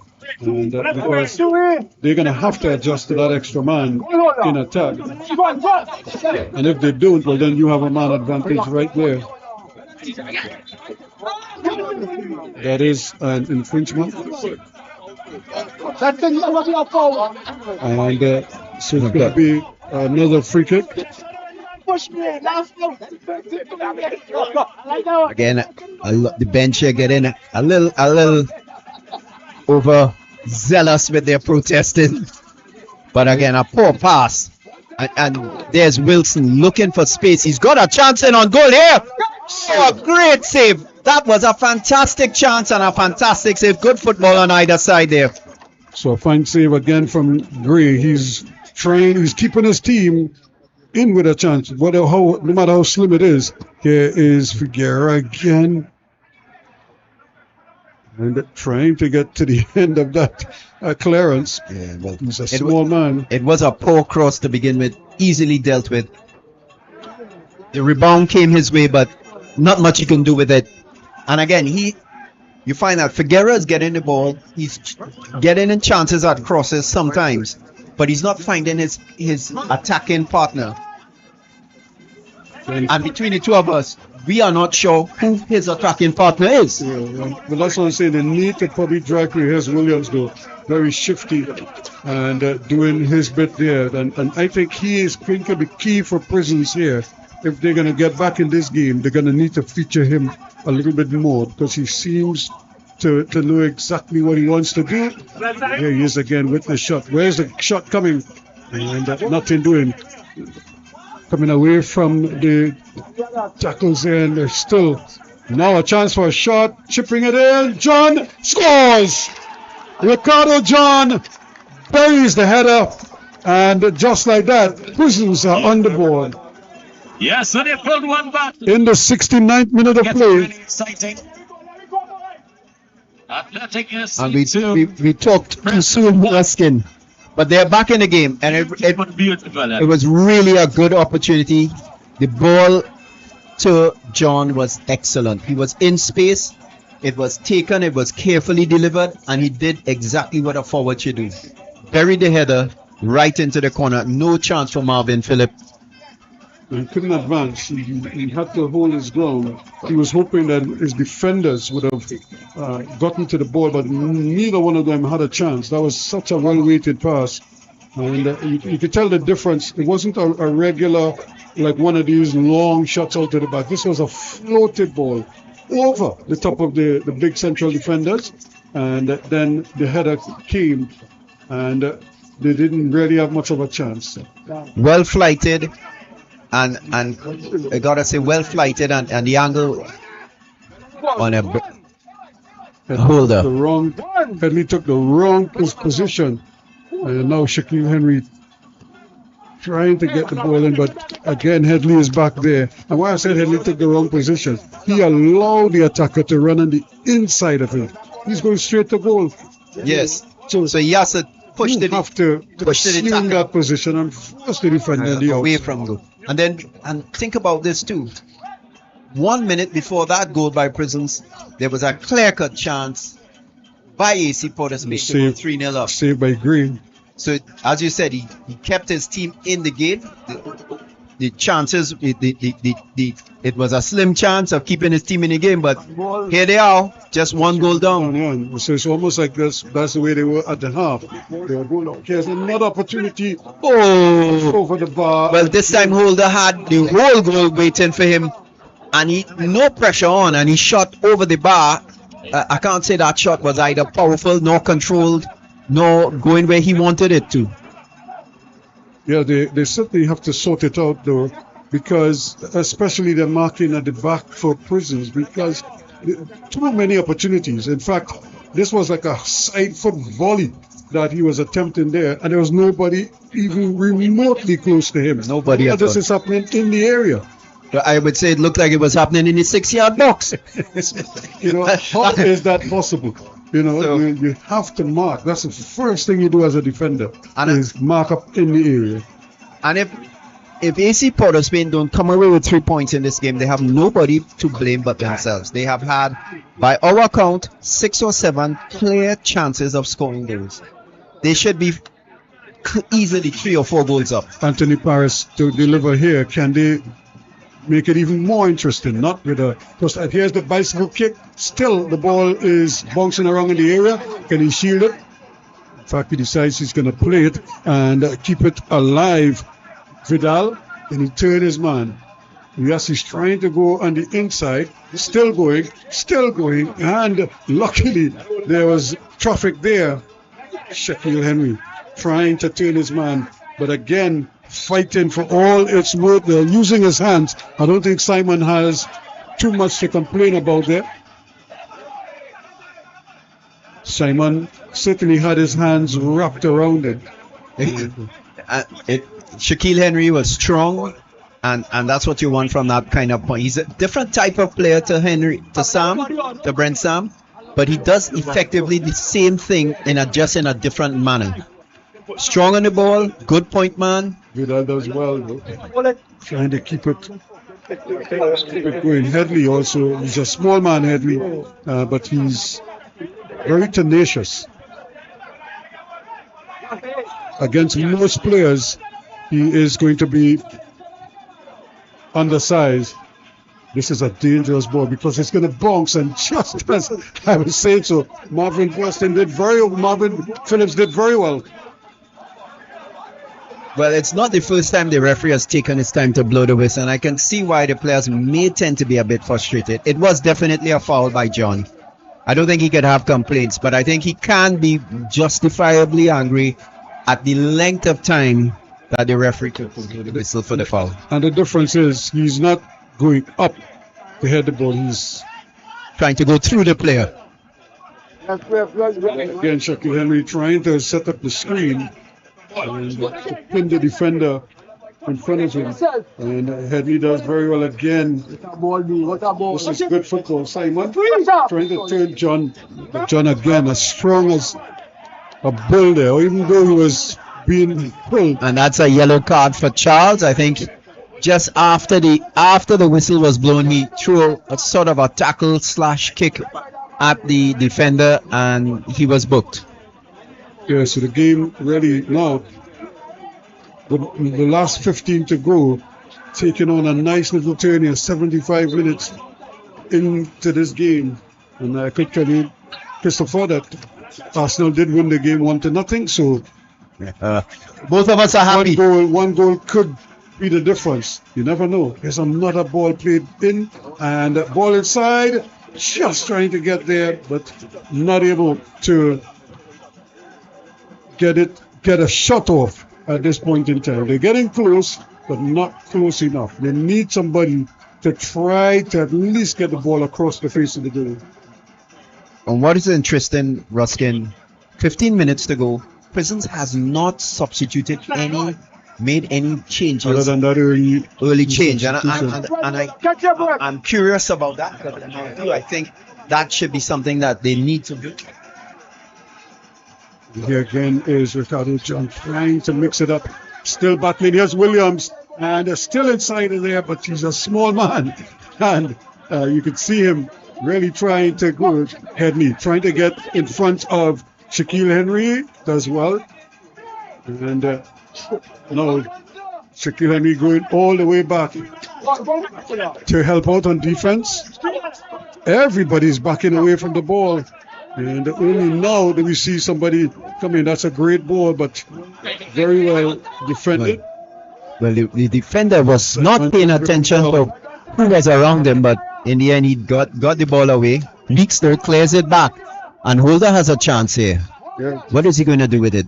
Gets wide. Decided the game's going there. There is another challenge going in there from Paul. Now, Paul was booked earlier. So got to be careful. Yep, he's on a yellow card. Doesn't want to get sent off. Referee's talking to him. I think that's the right thing to do in the circumstances. It's not, in my view, it's not an offense worthy of him being sent off. But I think the referee has made his point. Listen, you're already in the books.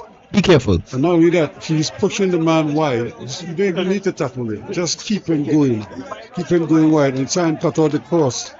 You don't want to, especially if you're on a yellow card, you have to be smart about how you defend. And sometimes you don't always have to tackle. But you can be effective if you cut out passing lanes and push your tackle. So no Sam in the center. They've pushed Primus. I'm not saying Cyrus. He's decided to stay in his half. And I think that's because the defending has become more serious. But he's sitting down to head the ball. Can you believe that? Where are the defenders? He had so much time. There wasn't a defender within 10 yards of him. It's amazing that this ball is coming across the face of the goal and there is no defender to even put in a challenge. Henry. Paul. Justin Paul trying to turn his man, does very well. And then Paris brings him down. I think he got past him. And it's a yellow card for Paris. And he, again, can't have much complaints, to be quite honest. But it may not even have been for the foul, but it could very well be for what he said after, just his remonstrating about the whistle. And that is what might have bought him the yellow card. So Paul stands over the ball. I'm not sure if he's going to hear, but it's only one player, so he's going to be taking it. Couple of players inside. Paul. There's a big push there, but again, the referee doesn't blow the whistle. The player falling down over the attacker, and then the keeper falling down over the player. I can't say that it was a foul. It just looked clumsy on everybody's part. But the referee is talking to both Shaquille Henry and number 21 for Prisons.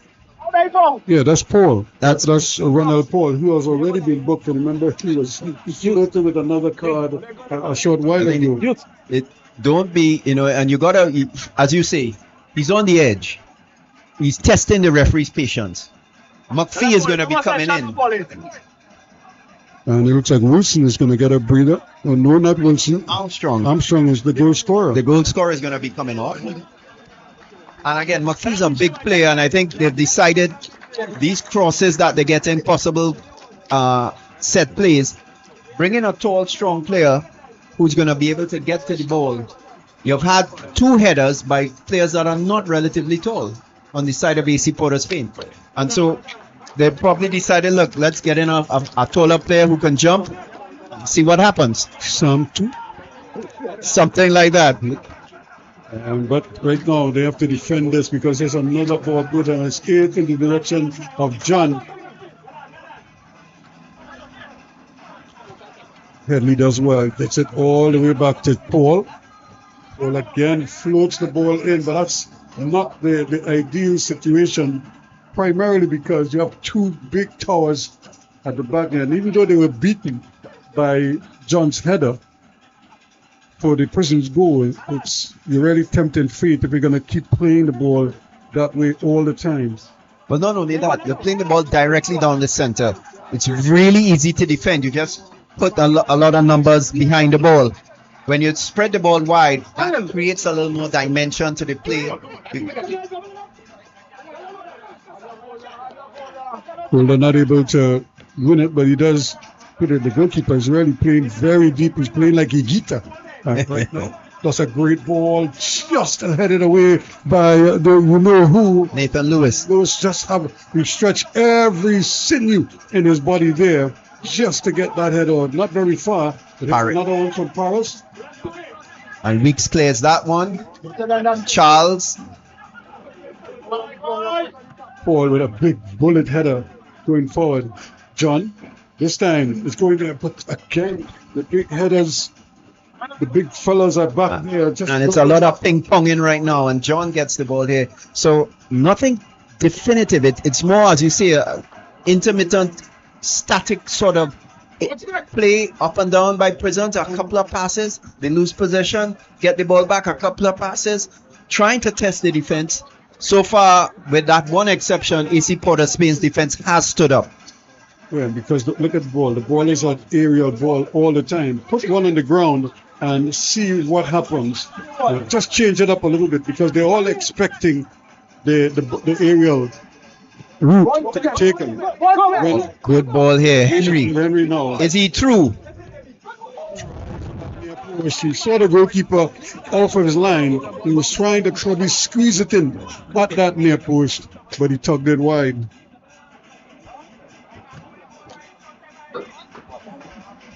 And look at the alignment at the back there. It's 1, 2, 3, 4. All of them fairly good headers of the ball. Plus you have other midfielders dropping deep. Set out. Yep. So you have Holder, Paul, and Charles. So strong, which is how they've been playing. They've been playing really strong in the midfield and the defense. Again, that one ball was really exceptional. The goal was really good by Prisons. You got to give them credit where credit is due.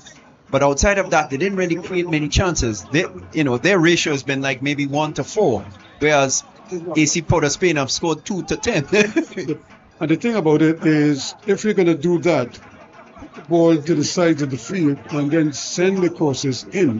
What you want is your attackers and the defenders facing in the same direction. Now, this is more like it on the ground and cause some problems. Because look at how different it looks when it's on the ground as opposed to in the air. And Wilson is away again. He's free, but he's under pressure.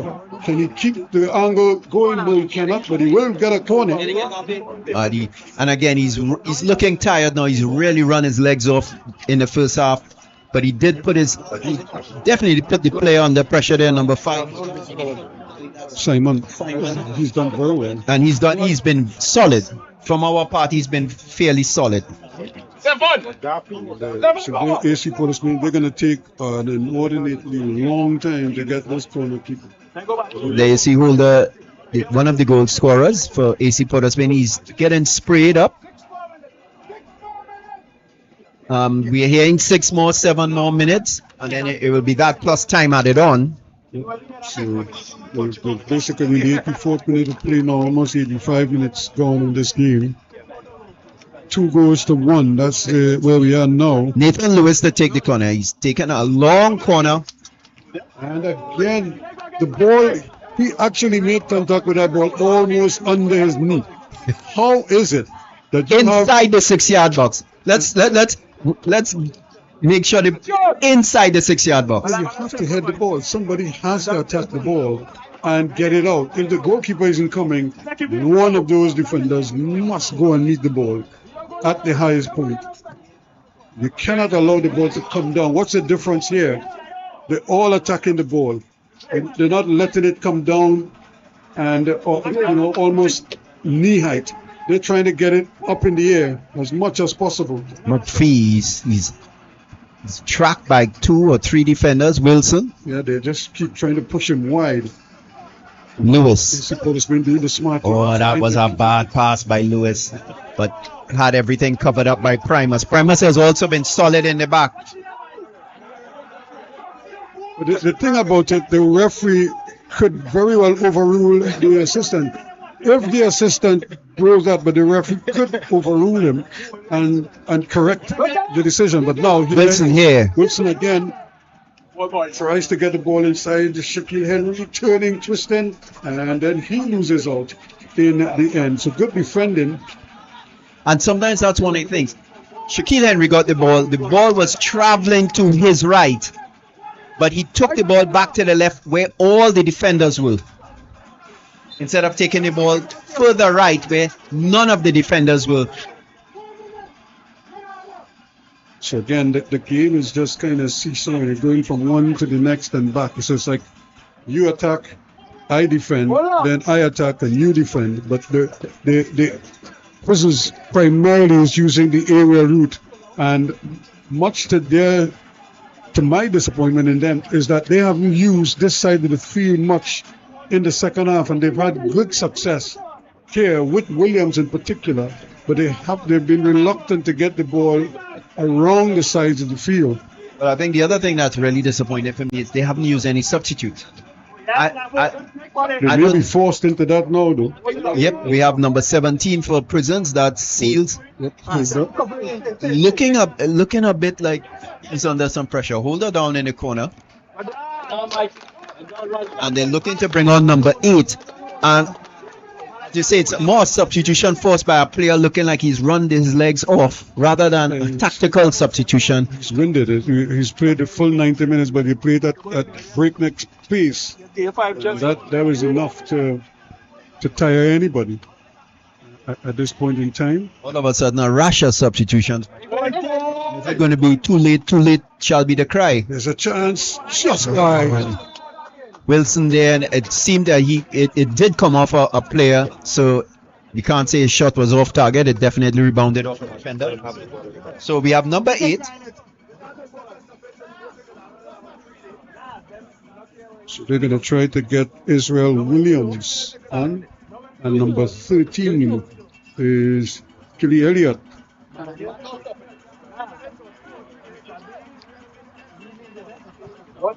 So they're not gonna have much time to make an impression. Are they gonna make the substitutions right away? The ball is played though.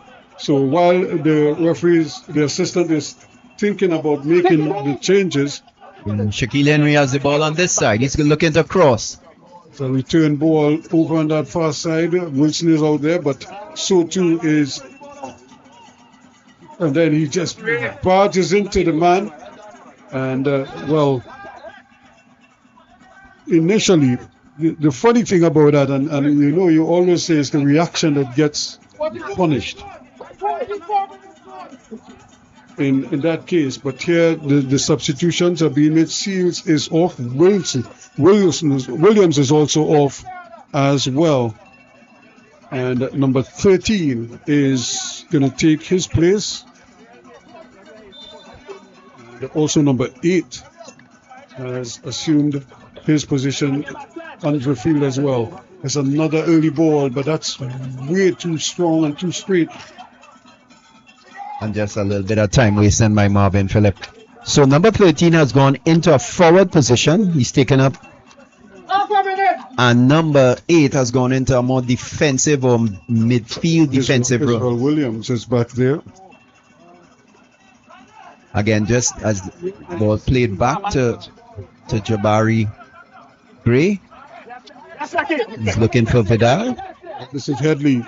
He turned and take possession, but he's having a tough time because he's not able to get the ball to any of his strikers at the moment.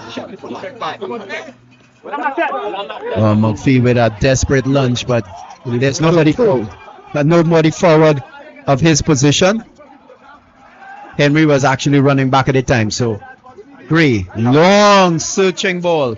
Cyrus. Now this is a chance for Headley. Can he play it? That's another great ball. And can Marvin Phillips come in there? The offside flag went up. But Primus' covering header was really good. He was in position. He didn't panic. And again, it's a really good ball though. But again, and this is what I'm saying, the one left-sided ball that they got from this side, and it was a near opportunity for them for John. John again is. And Cyrus with a covering header. He is causing some trouble in the back there. Well, the two Johns are up now. It's Ricardo John and Wesley John. Wesley John has thrown himself into attack. And it's going to be Headley with a throw in, a long throw. Can he reach the goal area? And it's flicked on nicely. Chance here. Still, nobody can get the shot off. It's an opportunity again. Blocked. And offsides is the call. And there was a wall of players in there, and it's difficult to determine. From our angle, it's difficult to see. Yeah, but the referee's system was right on spot. Well, and it's quite possible as the ball rebounded, he was in an offside position when he got the ball rebounded to him. So again, added on time now. But we've played the full 90. In fact, we were in the second minute of added on time. Leston Paul plays the early ball. And that is going to be brought back by Ronald Paul. So it's one Paul to another Paul. And can he get the ball? Once they go down the middle, it's going to be difficult for them to do that. And Shaquille Henry now decided that he's going to go to goal immediately. I saw the idea. The execution just didn't come off. He didn't take time to settle. The keeper was off the line, and there was an opportunity, but it didn't even get to the corner flag. So now here is Gray.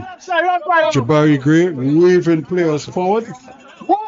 And another flick on here. Now this could be interesting, but Marvin Phillips read it very well.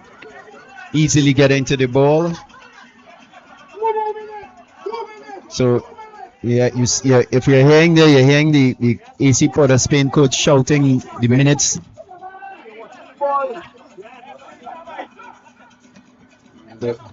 Getting ahead, he's doing very well. And controlling the ball. Long pass there, but Nathan Lewis has cut that out. And so far, the substitutes from Prisons have not proven effective. I haven't seen them really. I don't even think they've touched the ball. Yeah, they haven't really been involved with too much. This is where Prisons would have to be very dangerous indeed.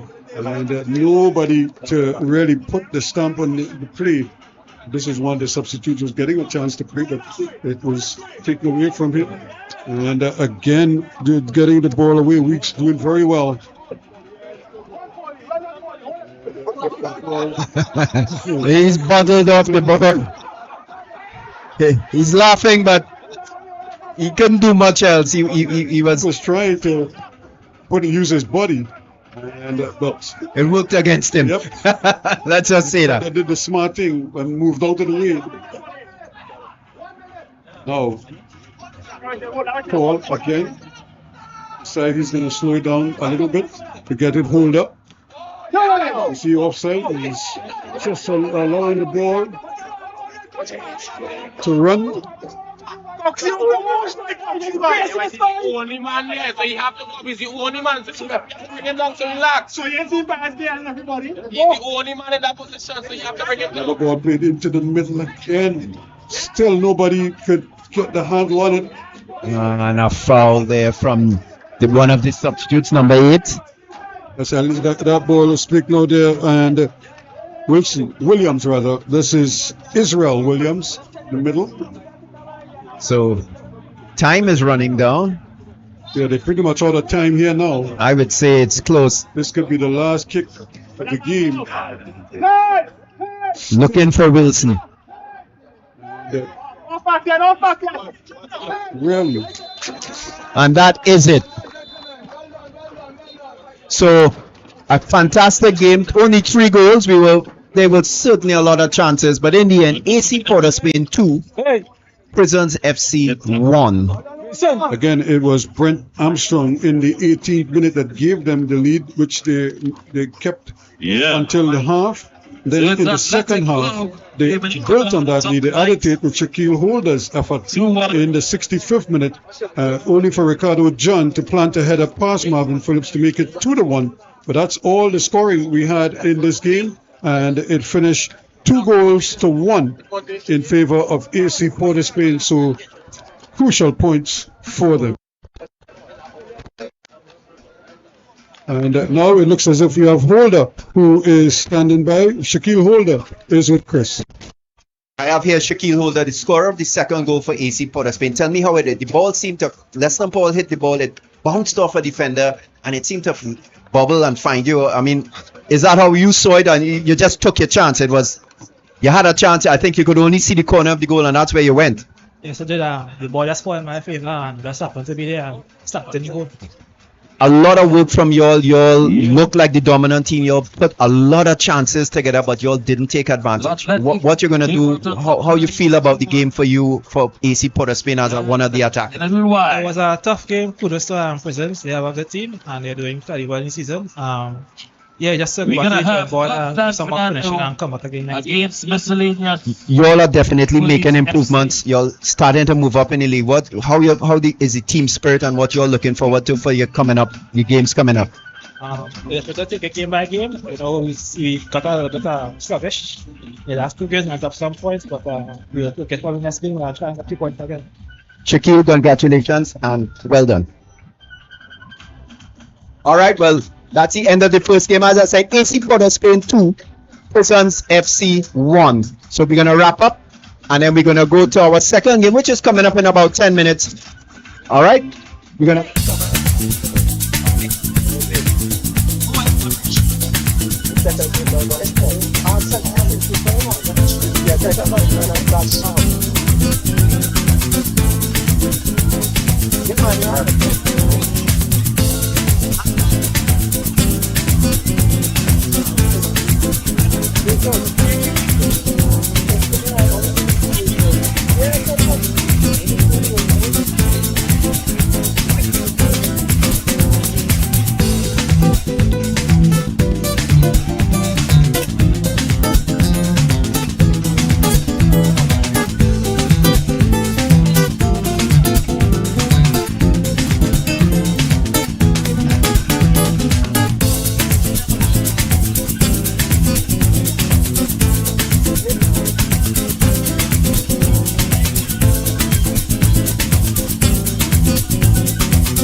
Flowing fierce, rising soul, breaking limits, self-control. Ancient heart in modern skin, way of the fist, fight to win.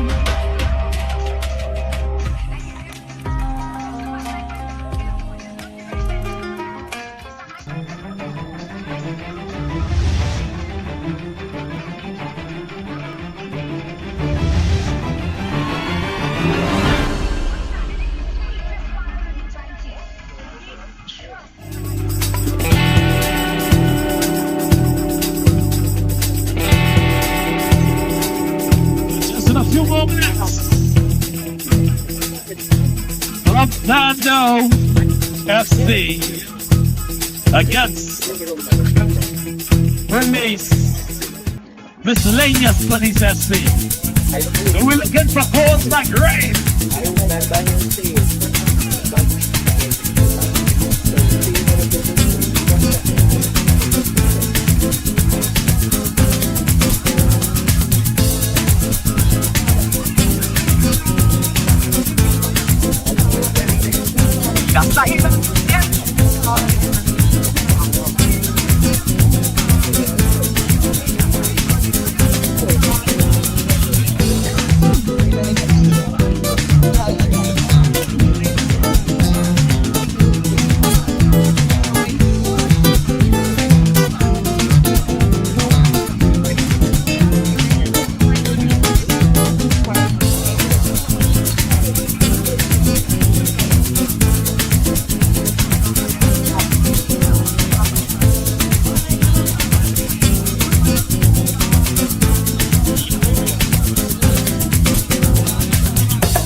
audio tuh ah. Masih di sini audio tuh ah. Audio? Masih di sini audio pun kita kan. That's good. Nanti tahu poin audio kita. So malakos kita deh. Boleh ada tip?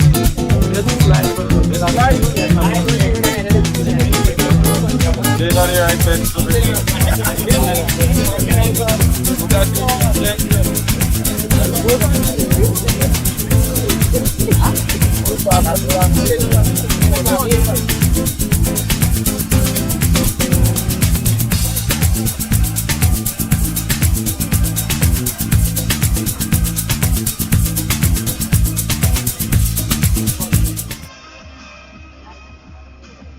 Welcome back to the Kickoff Stadium here at the Citizens Barracks in Port of Spain, where we're getting ready for game number 2 here this evening And this is a dandy. This is number 2 in number 3.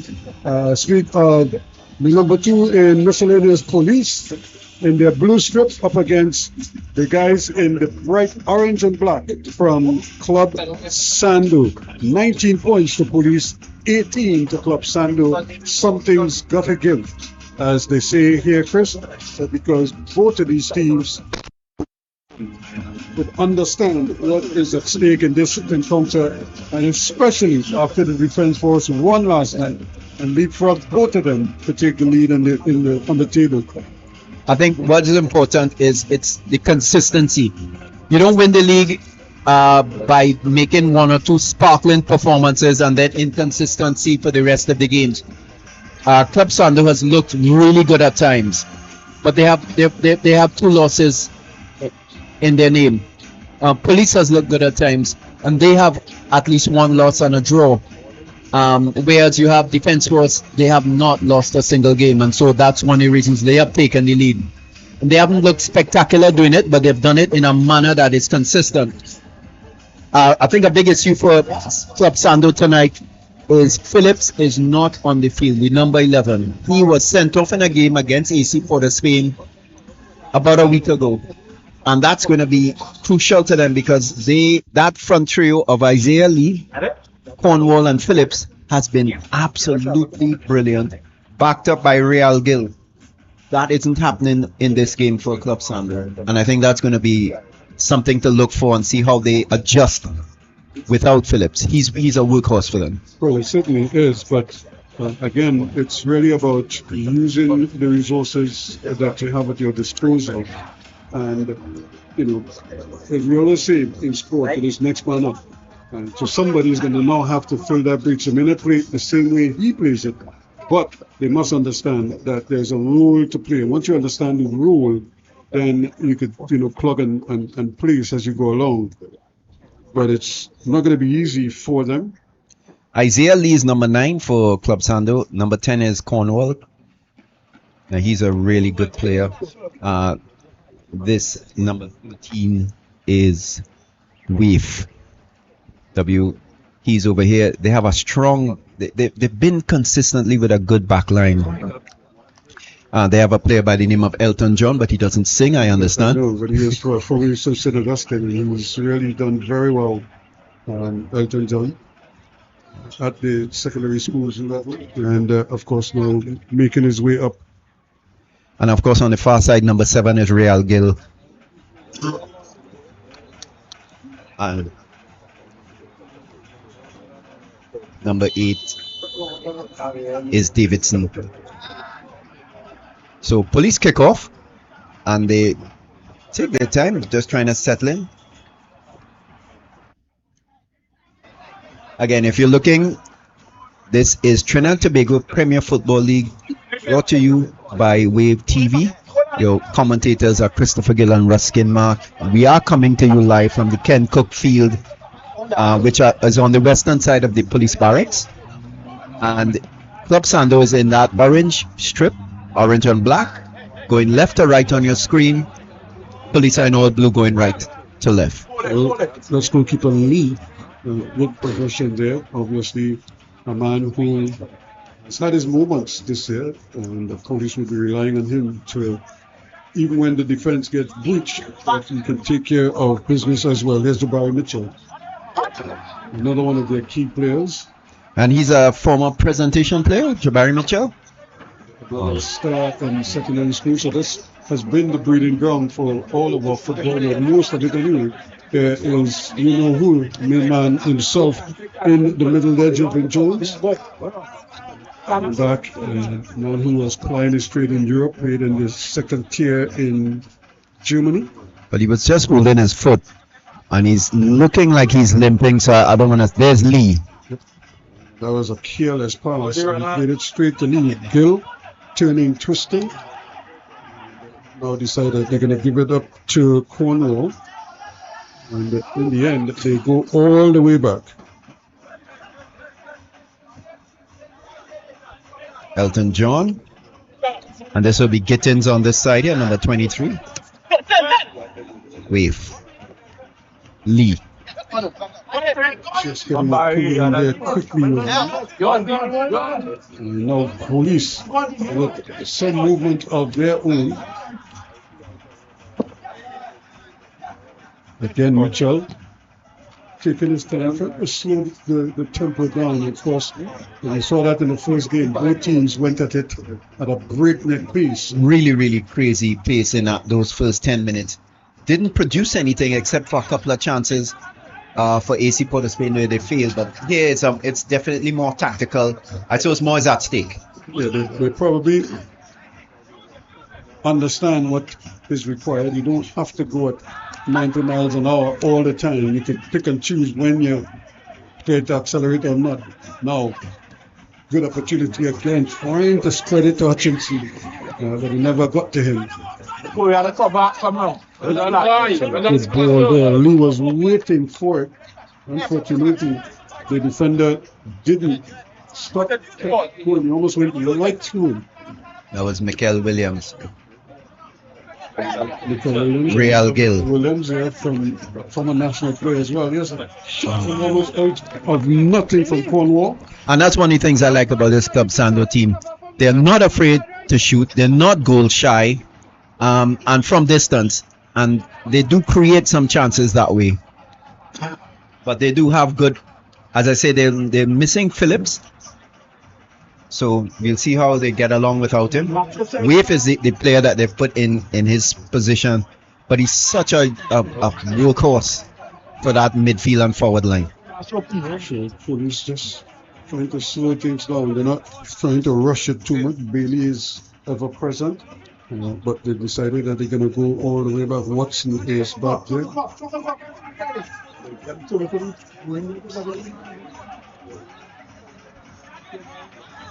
Club Sando also deciding that it doesn't make sense to just be spending all that energy just running. Might as well slow it down and let the ball do some of the work. It's a great ball to Hutchinson, but his hook back is a little wayward. He wasn't in total control of it.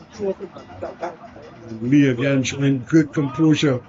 He's a good point man. He really takes control of the ball and slows it down for his team, and that's what you got to do.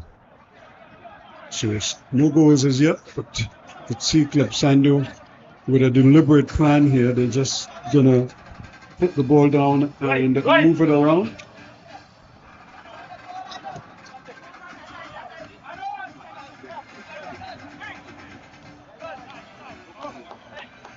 Good. Aiming to try to get it to Hutchinson, but he can't get the handle on it. Police though doing well. Mika Williams and company attacking the ball quite nicely.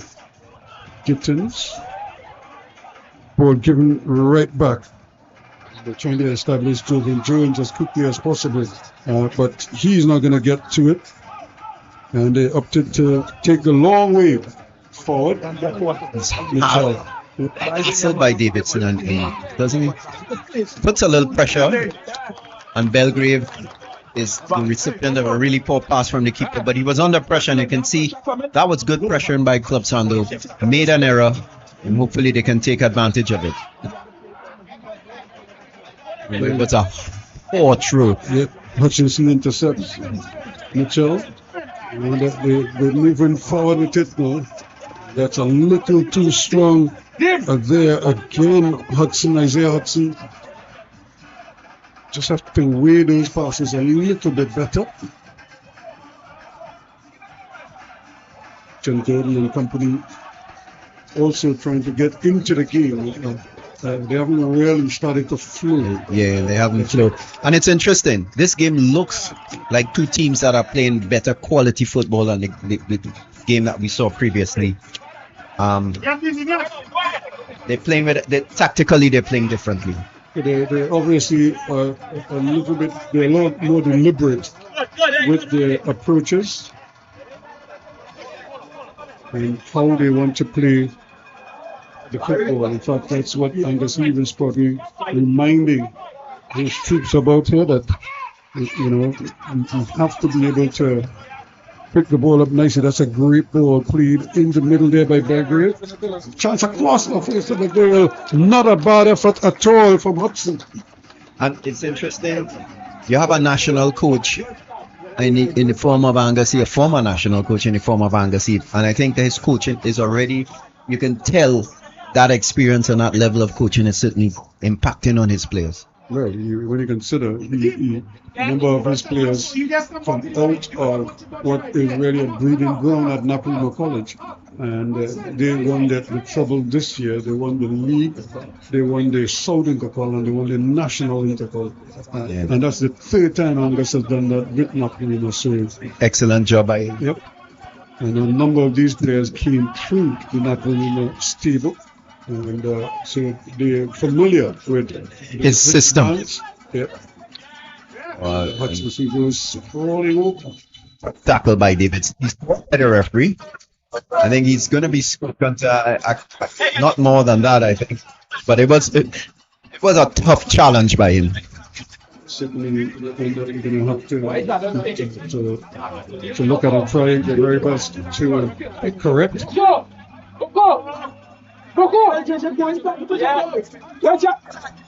But it's interesting. The referee has put a line down. I'm not sure if he's aiming to do a direct free kick at this point. It's Mitchell standing over the ball. It's going to be a nice. Again, look at how the field is compressed. There's no width. There's just no width, and we've talked about that. The field is, in terms of dimension, not wide. Mitchell chipped it in, but it was defended. But he gets the ball back. Stays down, and in fact, he's down head first. Well, I didn't see the clash of heads, Ruskin. It might have been blocked up by a couple other players. The medics are the ones who may have to join the situation here because.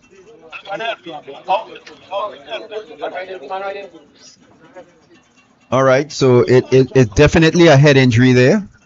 We're getting some confirmation of that. And we didn't see the clash of heads. So it certainly is a situation where they're going to definitely have to pay attention to that. And once there's a head injury, the referee is almost obligated to stop the play, stop it as soon as possible, and make sure that assistance is rendered. It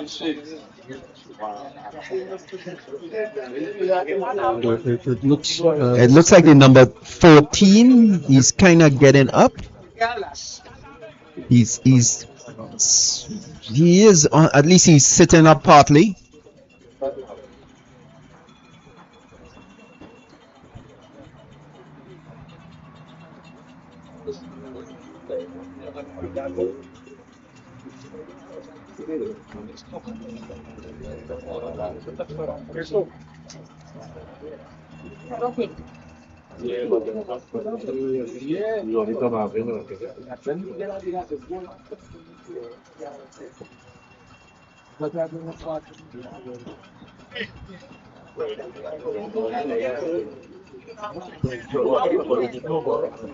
So again, the referee is going to have to render some assistance and make sure that the player is given the proper care and attention here, because and we're just trying to get the name of the player is getting up. That's number 14 for Club Sando.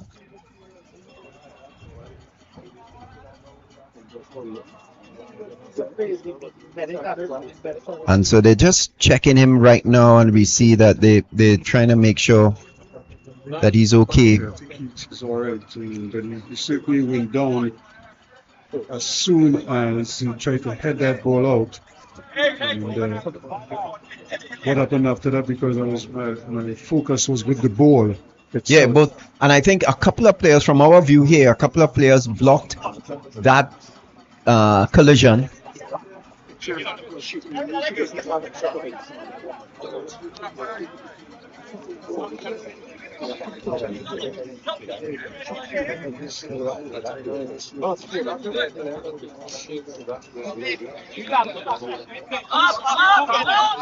So Belgrave and Police start back, and they're trying to get back into the attacking groove almost immediately. Looking to spread that board wide. Comes in there. Playing across, and the ball was meant for Mitchell, didn't get there. Real Gill. We now see another infringement in the middle of the park there. Gill But I'm gonna see goes you. down. You're back and connect with the midfielder.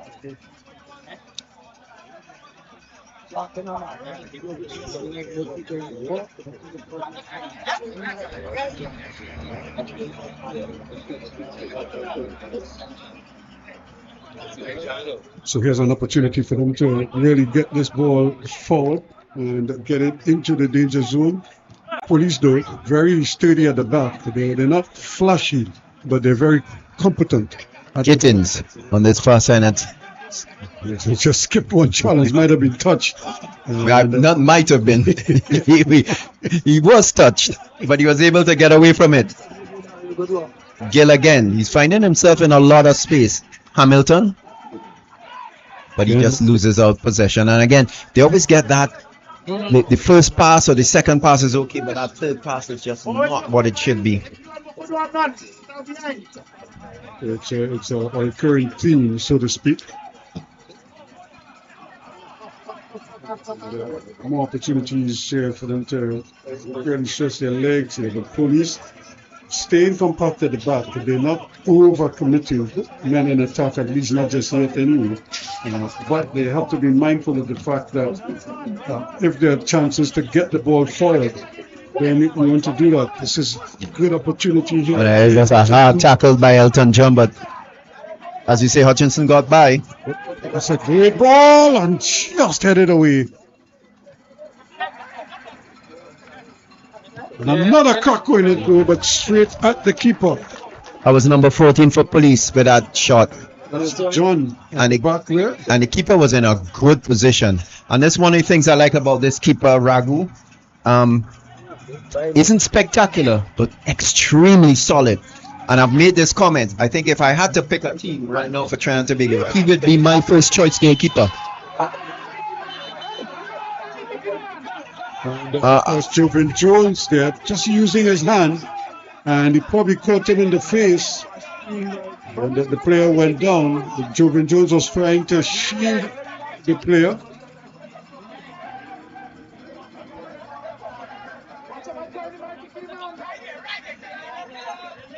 So again, another player.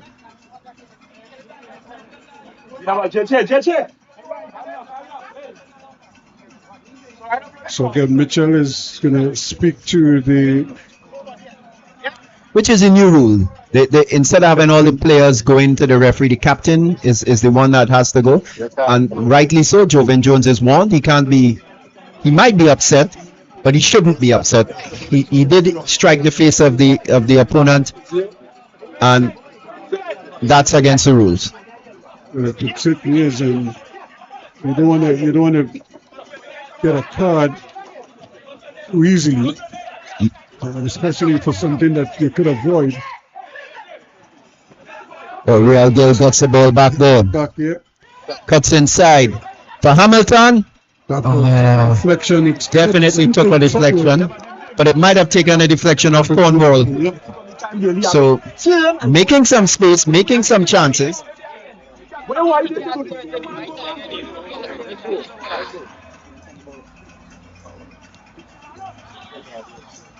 And the pace has definitely picked up in the game quite a lot. It is. So we've been playing 16 minutes now, and really not much by way of goal mouth opportunities. And it certainly would be very interesting to see whether or not. So we just check in the time there. And a good ball back by Hutchinson. He's trying to get things going. So Police again building from the back, taking their time. Mitchell, he's been a key player for Police. but he's well defended by his opposite captain, Hamilton. Both midfielders, both captains for their respective teams. And you gotta say, these teams are set up in almost the same way. Throw in by Police. And trying to make progress. And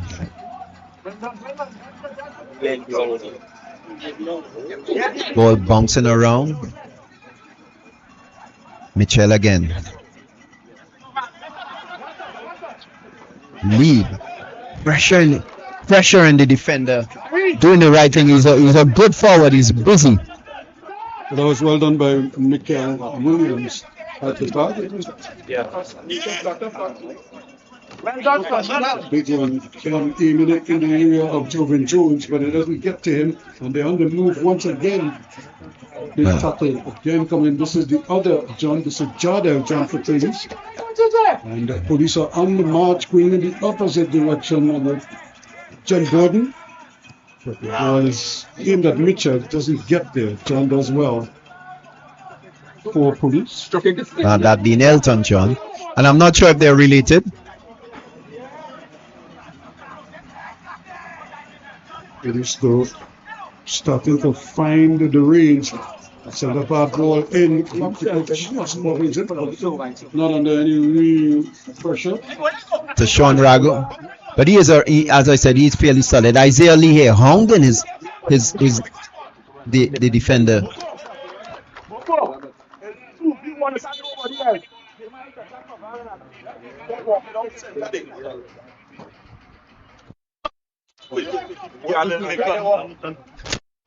Another throw into the low man. Again, just kind of, I don't want to say meandering. It's simmering, but it's not boiling just yet. This might be the moment. Oh, good tackle by John. By Elton John. I think Hutchinson was away there and he just really came in hard on him. But clean. And no doubt in my mind here that Club Sando are missing the efforts of Phillips. Luke Phillips is such a workhorse, a dynamo in the midfield. Goal scorer as well, but he's definitely a dynamo. And that was a dramatic dive worthy of an Academy Award in my view. And that was definitely a foul there by Mitchell on Hamilton.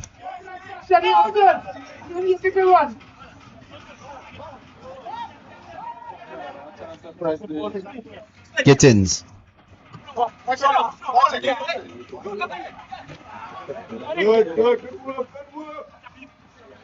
Belgrave in the middle. Another player who Jones. Just thought about it from distance and then raise up Simpson. His early ball goes to the return. This could be a goal saved by the goalkeeper. And again, comes up big once again. It's not the first time. Jones though, still has it. Mitchell. There's a shot that just slices off the outside of the boot there and goes wide. Belgrave was really teeing it up. But it went so wide it went for a through. Yeah, the shot that goes for through. So it really spliced off the boot. And Club Sando are looking to make a change. I think number 14 is going to be coming off. He was involved in that collision early on. He hasn't been himself since. And it looks as if he is coming off. We just want to confirm that. We're not 100% sure as yet. Coming on will be number 20. You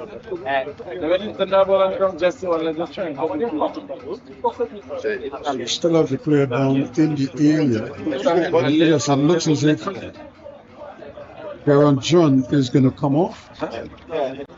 Yeah. He's going to take his place. But he's been in the wars. The game is hardly 20 minutes old, and he's been in the wars at least 3 times.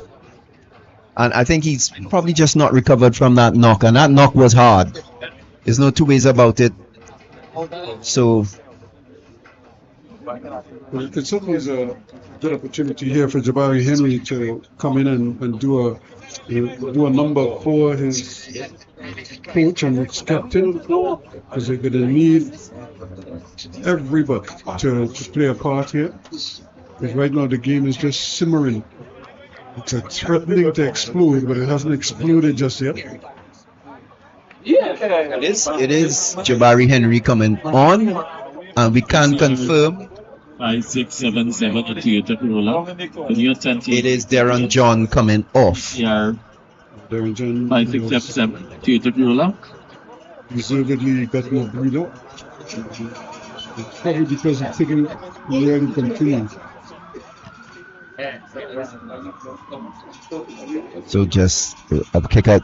Again, you're looking at Trinidad and Tobago Premier Football League action from the Ken Cook ground at the western side of the police barracks, bordering Long Circular Road. The match here is Police FC in the blue, going right to left on your screen, and Club Sando in the orange and black, going left to right. Still 0-0. Couple of half chances, I want to say, if that much. Again, opportunity here. It's not the easiest of balls to play. The ball is it's not bouncing properly. Honestly, it's not bouncing evenly. Hutchinson is complaining. He thinks the ball should be his. But they're saying that he was offside. He came from an offside position to get to the ball. Davidson accompanied point blue. Cornwall. Nice little ball inside again, and Wolf into do a combination play, but Hutchinson again knifing his way forward. Keep going. Loses out there. That's good recovery work there again. And a very good distribution. And again, I said this, and it's a ball to Lee here. Problems. It's gonna be a goal. Whoa! Well, I think we all heard our bet. I still think it was going in. And if you had to play lotto, you would be on the losing.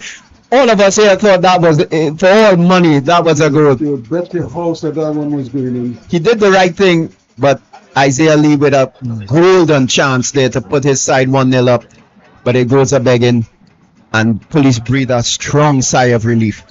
Still 0-0, but that was really a good chance. You'll be happy to know that the West Indies made 420. So it's the second time in this series that they passed 400 ins.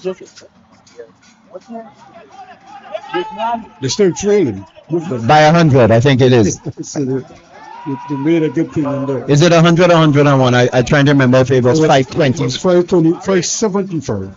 575. So it's a long way from that. The important thing is that they're going to be following, so it means that New Zealand will bat a second time. They're already 25 without loss. And again, it was a century by Kadeem Hodge. And all the other players, a couple of other players getting into the 40s, but nobody being able to go press on, with the exception of Brandon King, who I think got 63 or 64. Again, when that header comes, the scoop is falling up. Well, it's a foul on Cornwall.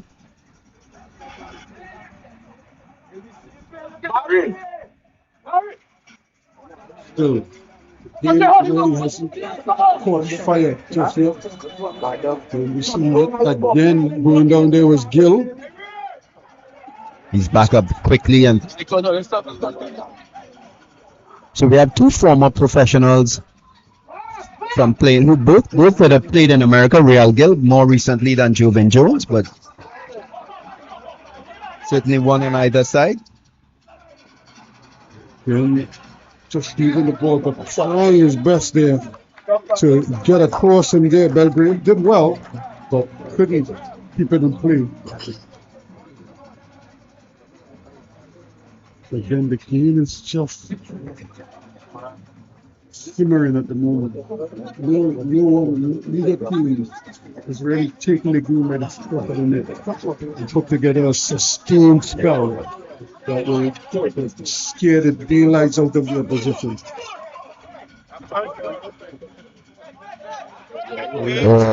That's from Lee at the back. It was but again, the surface might have contributed to his lack of control but you gotta be careful. And he didn't have his body behind the ball, and so the ball just got away from him.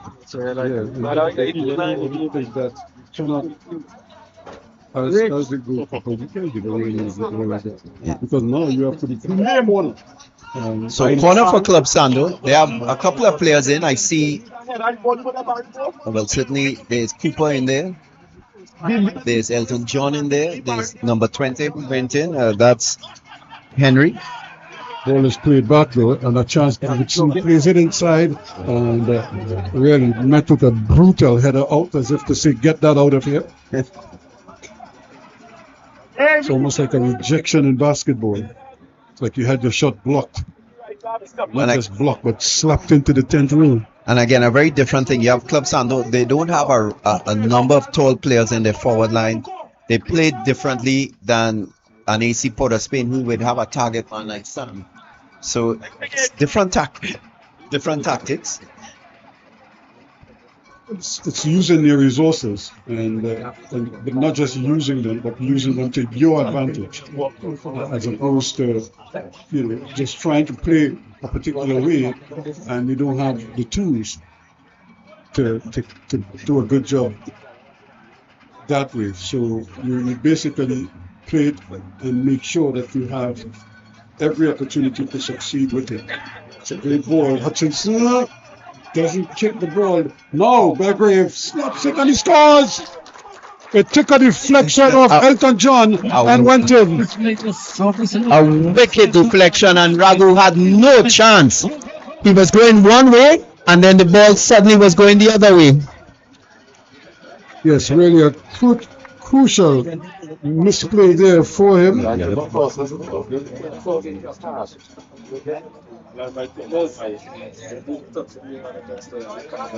So in the 28th minute, it's 1-0 now in favor of Police. So for all the domination that Club Sando might have had, Police they've been effective. Lucky, but effective. So Elijah Tolbert has given it in this game. He's been busy, but the one who set it up for him was, of course, Hutchinson, who unselfishly played that early ball and allowed him to run onto it and get the shot off. So he bought him time and space. Jabari Mitchell with a foul there, and he's going to be given a card. Well, I'm surprised he's not given a card for that foul. It was a lazy challenge by Mitchell. It deserved a card. He was just tugging on the arm of Cornwall in the middle of the field. It was both lazy and stupid. He was dancing with us. He held on so long.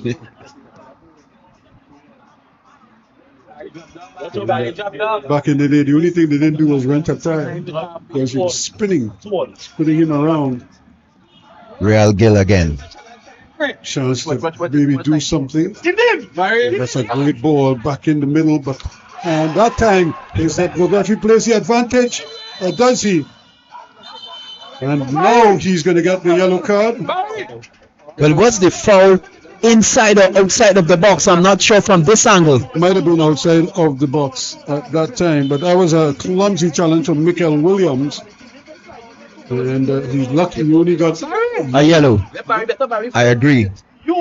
And he's also lucky that it didn't occur inside of the box, because then it would be a penalty. It was really a clumsy challenge by him. He was beaten to the ball. The thing is, when in those head-to-head challenges, when the ball is bouncing, as a defender, it's very difficult, because you either put your head, and you know that man. But because you don't put your head and get kicked to the face, you can use a line. That's exactly what he did. He just went through the ball, and of course, he cleared his man in the process, because he was beaten to the ball. So the ball is no longer there, but it's still there. But he just... I have a principle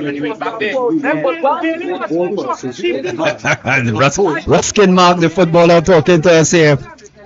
So that is something that I could have done. Because once the ball passes, you have to make sure that the man doesn't pass as well. So the player is still down. The game is on hold. We have had a couple of stoppages in this first half. It's Hamilton, the captain for Club Sando.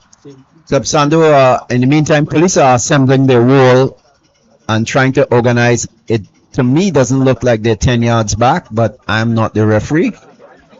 He is walking past, and he's definitely walking further back, and he's drawn his line. Yep, I was right. Still had a good distance to go for those 10 yards or 12 yards, whatever it is now. So, keeper has set himself, Neil. Yeah, he's not going to have a good view of this at all. Re- Almost dead center, and the wall is dead center. Real Gill, Cornwall, standing over the ball. Yeah, the marking is not the best. Look at the two orange shirts in front of the defender. Yo, there's a shot. But excellent defending. And Wolf missed his opportunity to score there. And again, the game is picking up in intensity. A couple of hard tackles by police then. So again, but now you see, what do we see? They're pumping up the volume now with the tackles. Because they're going a little bit more intense. And that will result in a lot of fouls. Yeah, it's certainly the pace has gone up, the intensity has gone up. They do have a goal. Police do lead 1-0 through Elijah Belgrave. 28th minute. Pump up the volume. Yeah, this is good football though from Club Sando. Even if there's nothing there, hold on to it. Don't just give it away. Hold on to it. Bring police out. And then that diagonal ball is what is going to work. When they are waiting in. Chance. Does he get the shot? Goal! Oh, what a goal! Magnificent. We saw it from here. He had all the time in the world. He picked the corner out and with the most casual manner curled it into the far. Neither keeper had absolutely no chance. Spectacular equalizer by Wolf. Brilliant goal. In the 34th minute of play, we're all level at one apiece here. And really, it's exactly what they deserve for all of their efforts, all of their deliberations, and they're able to pull one back in this game. Just as police got that goal, you have to say that Club Sando was deserving of an equalizer. But it was really a well struck, and he didn't try to crash the net, make a hole in the net. He saw the corner and he picked it out. It's a bad ball now. Cornwall. Interested, yep. And Gill was trying to get there. No, they left it. And the whistle came at very late indeed. But it was Wolf again threatening. And that forward line is starting to develop. I said Wolf was replacing Luke Phillips. He has scored. He is a different type of player to Luke Phillips. He's not as much on the ball and seen as much of the ball as Luke Phillips. But he has been effective. You gotta say he came in, he's done his job, he scored a goal. Good goal scorer. Facing up.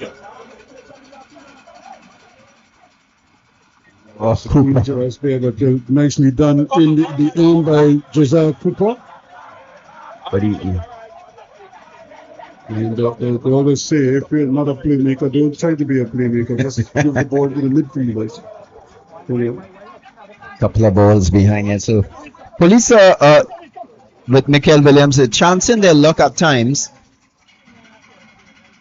There's a good ball, good control also by Jovan Jones as they start marching forward, screaming bodies here. Mitchell has a crack just over the bar. And it was a good effort. But again, I gotta say, I felt Ragu had it covered to Sean. And what I like about this keeper, Ragu, is he never makes anything look like a fuss. There's a guy that I remember when I was at university who was similar to him. And I used to call him Never Nervous Purvis.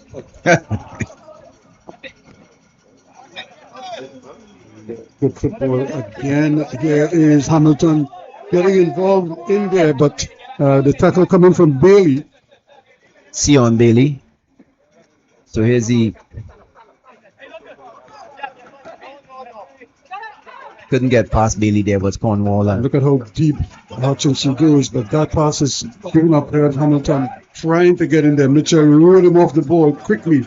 And the other match, Tobin Jones, goes one way, then the next, and then trying to tee it up there, but just intercepted. John was on the move there. you could see all Jovan's experience there, shielding the ball, slowing the pace down, but still at the same time keeping the pace going just fast enough for him to be in control and the opposition to not be in control. And the thing about it is that it looks as if he's playing slow. He's playing quick, but it's just that the game has slowed down for him. There's another great ball that comes over. That should be a handed ball. And the referee says play on. Well, the only thing that happened there is he could have been called for traveling. There is Belgrave again. The goal scorer to his main man, Hutchinson. Just he trying his luck now. Onto the near post it goes, but into the side netting. Well, complaints all around about the refereeing, but I suppose maybe the referee didn't see it, or he is saying that it probably hit his elbow or he hit above his shoulder. I'm not quite sure. From where we sat here, it looked like a handball. Looked like. Ruskin is convinced it was. So another good header there. Watson is having a good game at the back for Police as well. He with his big afro, can't miss it. You ever have an afro? Once. And that's a story for another day. That's a great ball. Now can he control it? The shot comes again from Mitchell, but it's easily dealt with at the back. And he looks bewildered that the throw goes against him. But then most coaches will look bewildered. Every call goes against their coach. It's never gone your way. It's a bewildered look that they have. It's like part and parcel of coaching. You have to have the bewildered face. But it's 1-1. Club Sando are facing our corner. It looks like Belgrave down, and from where we can see here, it looks like Belgrave is going to be taking it. We're not 100% sure, but it does look like him. The referee just had a word. It's a throw. Launches it in, but again Hamilton is there first. But so too is Belgrave. He's so persistent. He's a big man, and he's gonna swing that left and right across, just across the face of the goal. Well. Nobody got a touch there. Any kind of touch. The defender touches it. The attacker touches it. It could have gone in. It was a really good attempt, and certainly opening up the Club Sando defense there with that driven ball across the face.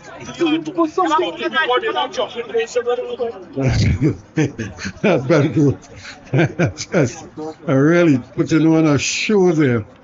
He's really been a live wire in this game.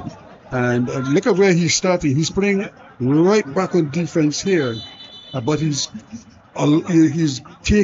has a license, I should say, to go into attack. And boy, has he used that license. Yeah, he's used that quite a lot. And his combination with Hutchinson has at times opened up the Club Sando back line. Belgrave, formerly of, he did go to Fatima College, and also Rangers, St. Anne's Rangers. Great ball. Just hitting, I think that clipped the heels of the attacker, not of the defenders. Yeah, he was probably counting his eggs before they hatched. He was looking for the ball, and the ball found him rather than he found the ball. So still 1-1.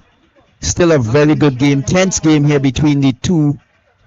Well, two of the second and third with both chasing now the defense force. 41 minutes going, so they have 4 minutes before. But there's still plenty of time. A lot could happen in these 4 minutes. And what I want to ask, will a draw give Police the lead of the league? I think so, because I think they've scored quite a few. Actually, no, it may not give them the lead. The defense force has done a pretty good job of scoring goals. Remember, they scored 5 last night as well. So when you consider their goal differential, Police were plus 10, right? Club Sando, because they have those two, they have a 6-0 and a 6-1 victory. They are plus 15. The defense force, by the way, are now plus 11. So they would be ahead of Police. Because Police conceded here and also... Yeah, if it ends in a tie. Yeah, if it ends in a tie. Yeah. But so Police and Defense Force will be on the same points if it ends in a tie with Club Sando with just 1 point behind. It's a long ball for Wolf. Somehow he gets on to the end and then it's who's there? Back there. He's forced off the ball by Belgrave. Is a strong individual. He's a hell of a runner. He's a strong upper body there, so you can tell he's a fit man. You know what his father's name was?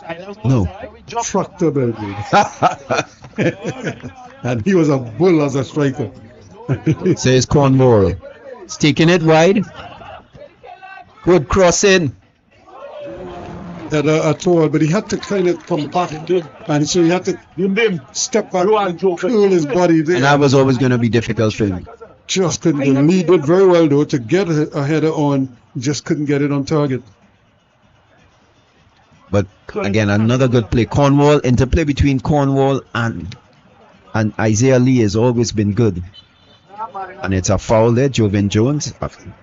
Judged a foul, and he's got to be careful. He's been spoken to by the referee. I think mostly out of respect for who he is, he didn't get a yellow card. Yeah, it certainly is I suppose you earn that respect from the official. Lee is in here. Tariq Lee has possession now. He had the offsides though. Here's the shot wide of the mark. Again, an opportunity there to get it. Cornwall tugged it. He was aiming for the back post. But he tugged it. And the thing is, he wanted to press on forward, but he was being very careful to not go offside. He was marginally, by our look here, marginally onside. And he couldn't do much with it in the end. Lee couldn't get back. He couldn't cross. There was nobody there. So another chance just goes a begging. 44 minutes going into the 45th minute of play. Another good contest in midfield. Hamilton not backing down, and Police players will know that they're in a tussle here. This is going to be very interesting now. Can Police take advantage? Jem trying to get in play. Gordon again. Jones this time decides he's going to hold it up. Now comes the cross. It's a little bit behind everybody, but eventually it's cleared away. And that's good.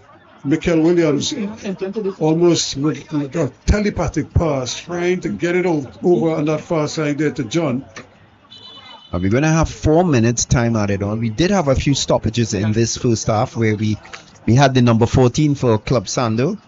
Darren John, who he a head injury and had to be taken off in approximately around the 30th minute. I think he came off, and then we had another stoppage a little later on for him again, but we also had a stoppage for Hamilton, who got fouled up at the top. So a few stoppages.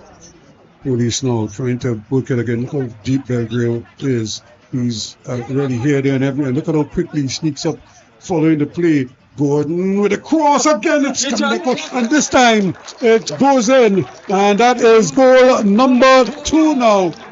So Police have Mikel Jem Gordon. Yeah. So Police have gone ahead again. And it was a driven cross that Ragu could not hold on to, and he just bobbled the ball. It didn't fall more than a yard and a half from him. But Jem Gordon was there. He was following up like all good strikers do, and he poked it in right under the keeper's nose. So Ragu there, you gotta say it. Had he done a better job?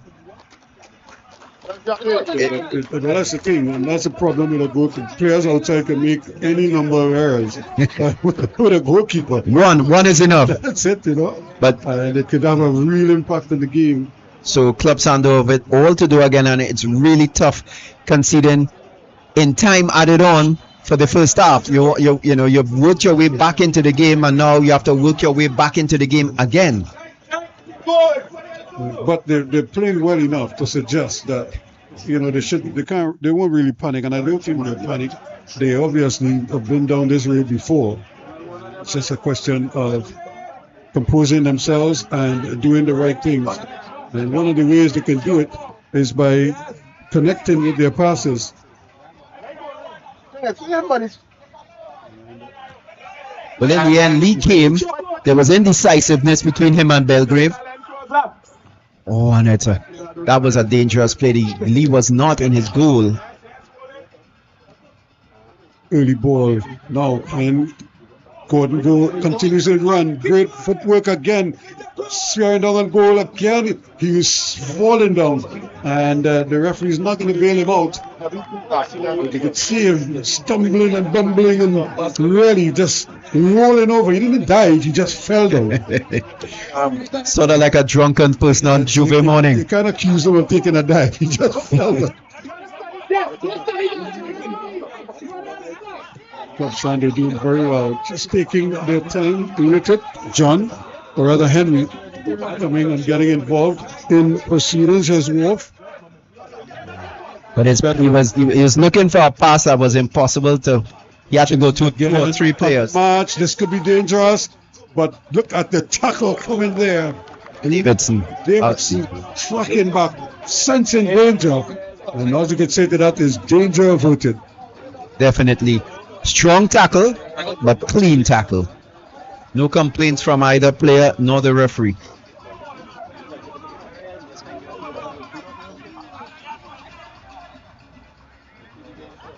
That's what would you call a big man tackle there. That was a vicious tackle. Strong. So it can't be more than a couple more minutes of play, if that much. This is where the police have been successful. Those balls are close to the box, of course. Angst in the defense for Club Sando. And here they come again. Another one for them to try to get it upfield quickly, but they've decided against it. Watch. Gives it up. And again, Hutchinson coming for it this time, but he reads it very well. I mean, off to the races once more. This is where they're so dangerous. On that left foot, puts it back. Brilliant save this time from Raghu. Making amends. Really brilliant. He was wrong-footed and he still was able to get down, get the ball, intercept it, and get it to his defender. So we come to the end of the half. Police FC 2. Club Sando 1. We've had a really good tense game. It started off a little slow, but it built up quickly, Ruskin. I think the goals made all the difference, because once they conceded, Club Sando started to kind of settle down a little bit more deliberate with their passing, more deliberate with their combination plays.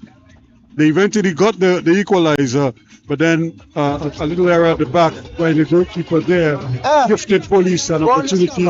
Gordon took full advantage, and that's where we are at the half, 2-1. All right, so we're going to take a break, and when we come back, we'll have the second half of this game. Police FC versus Club Sando. Right. Go on this camera.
But I show one to like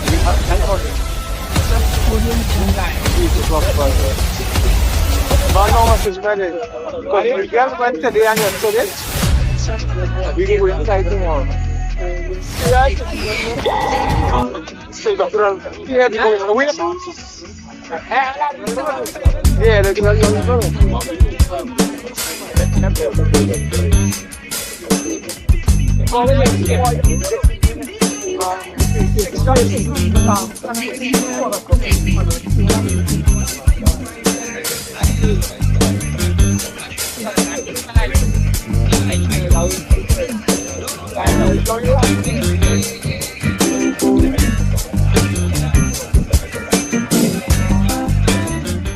Going fast, rising soul, breaking limits, self-control, ancient heart, in modern skin, way of the fence, fight to win.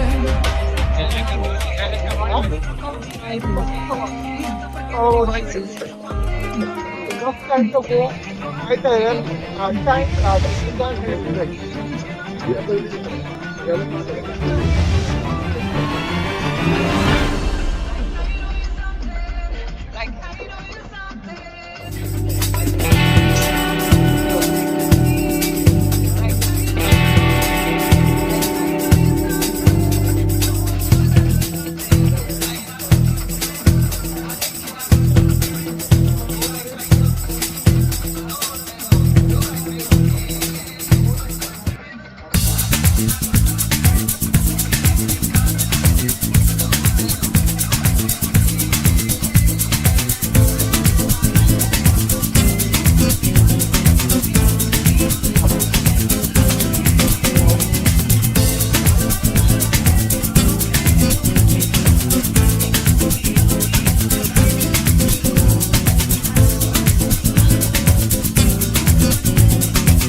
But I was saying, the bike time is Just in case you miss it. Just in case you miss it. Police up by 2, as a matter of fact, up by 1. Miscellaneous police at speed 2.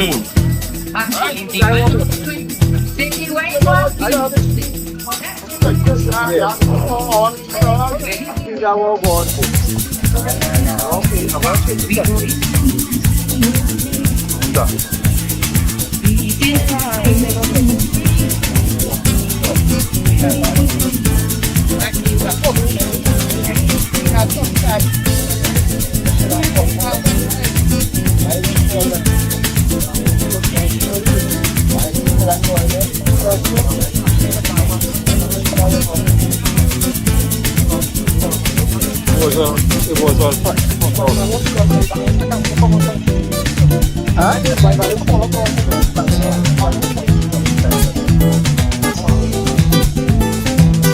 Yeah, it's an automatic white balance.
Just Club Sando can put it back and make things a little interesting, right?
Welcome back as we get ready for second half action in this encounter between Police and Club.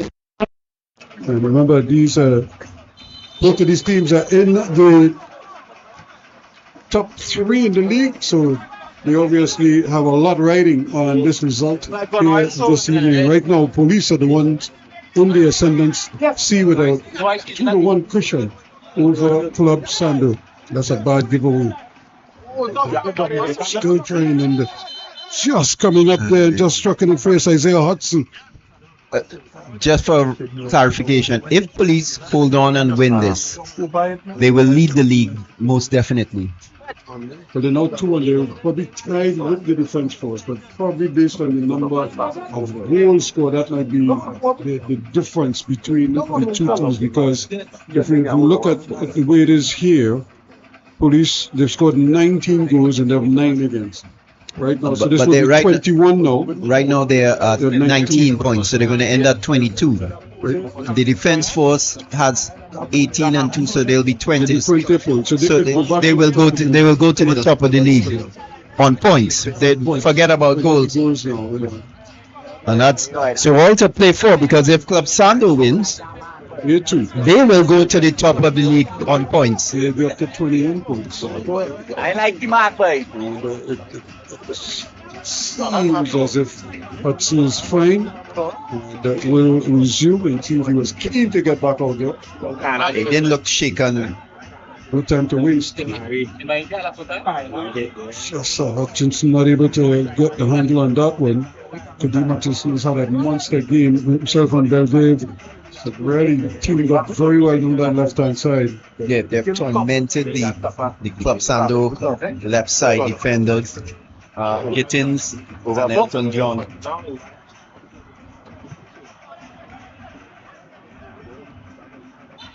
And I think this second half, we gotta look. I certainly want to see more from Real getting into the game. And for a player that is national student, you want more from him, certainly. And I think his involvement creates a sort of a run-on effect for the other players, Cornwall, Cornwall, Davidson. So, and when he's playing good, Club Sando plays well. Opportunity here. Now here's Jovan Jones trying to really impact the game a little bit more. And running and going into the attack, just losing the handle on it. Jovan Jones out very well there to get that interception. And they're going to do it all over again. Buck Watson comes back and cleans up. And here we go. After the races, a chance to spread it wide. Again, doing very well. He also just made it back in time. I thought John was really chancing his luck there to play that ball out there wide. But here's the man in the moment.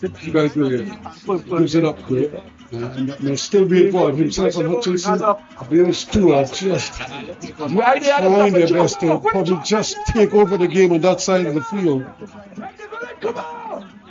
TTP, when's the shot gonna come? No, still no shot. But Jones did.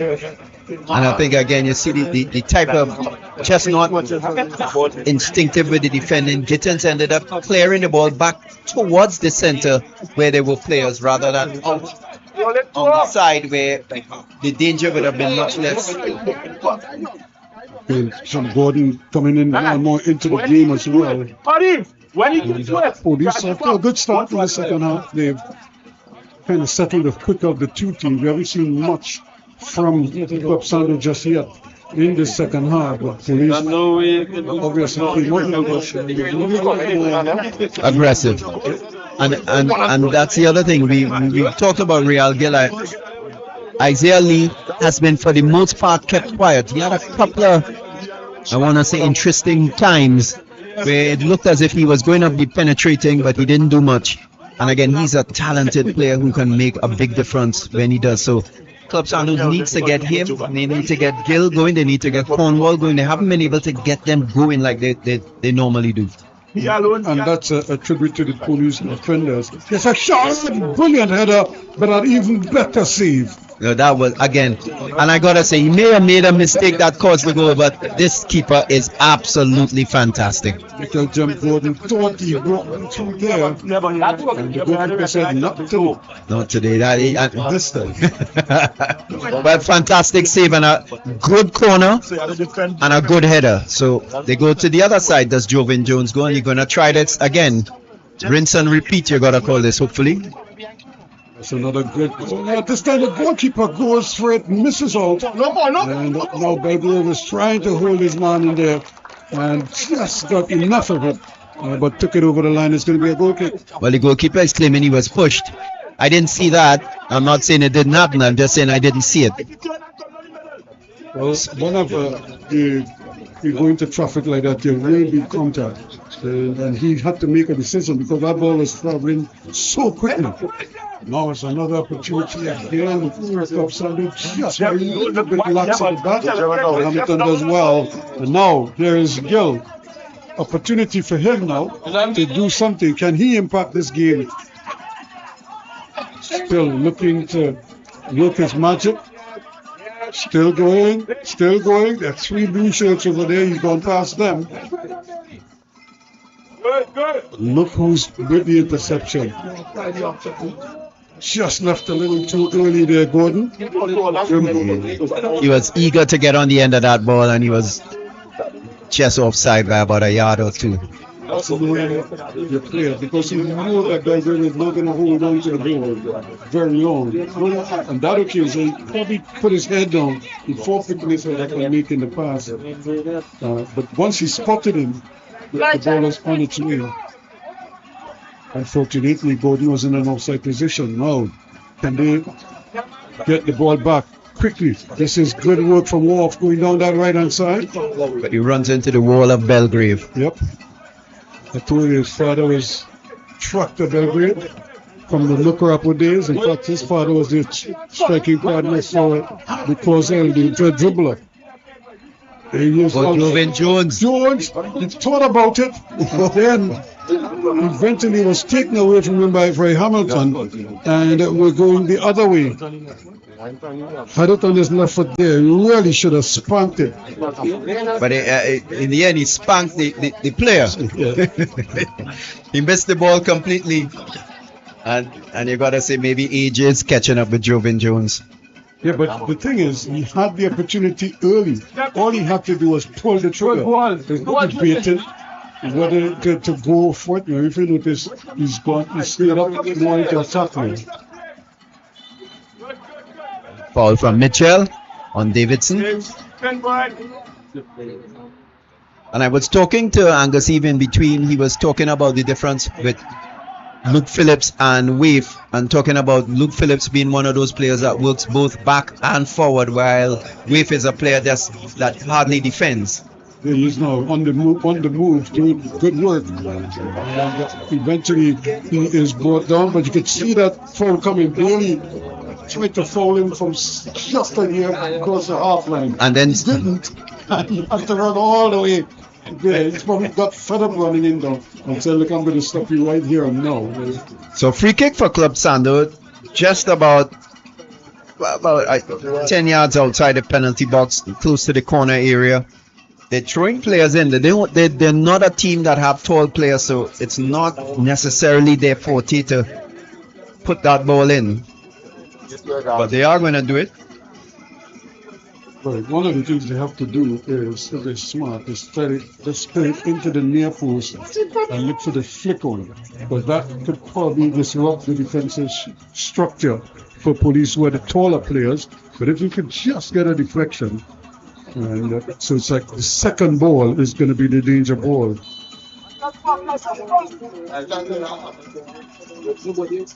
That's a good ball, and just hit it with pace. And that's the only thing, that's the only time they get a chance there. That's exactly what transpired there. But once again, Watson was there with the header.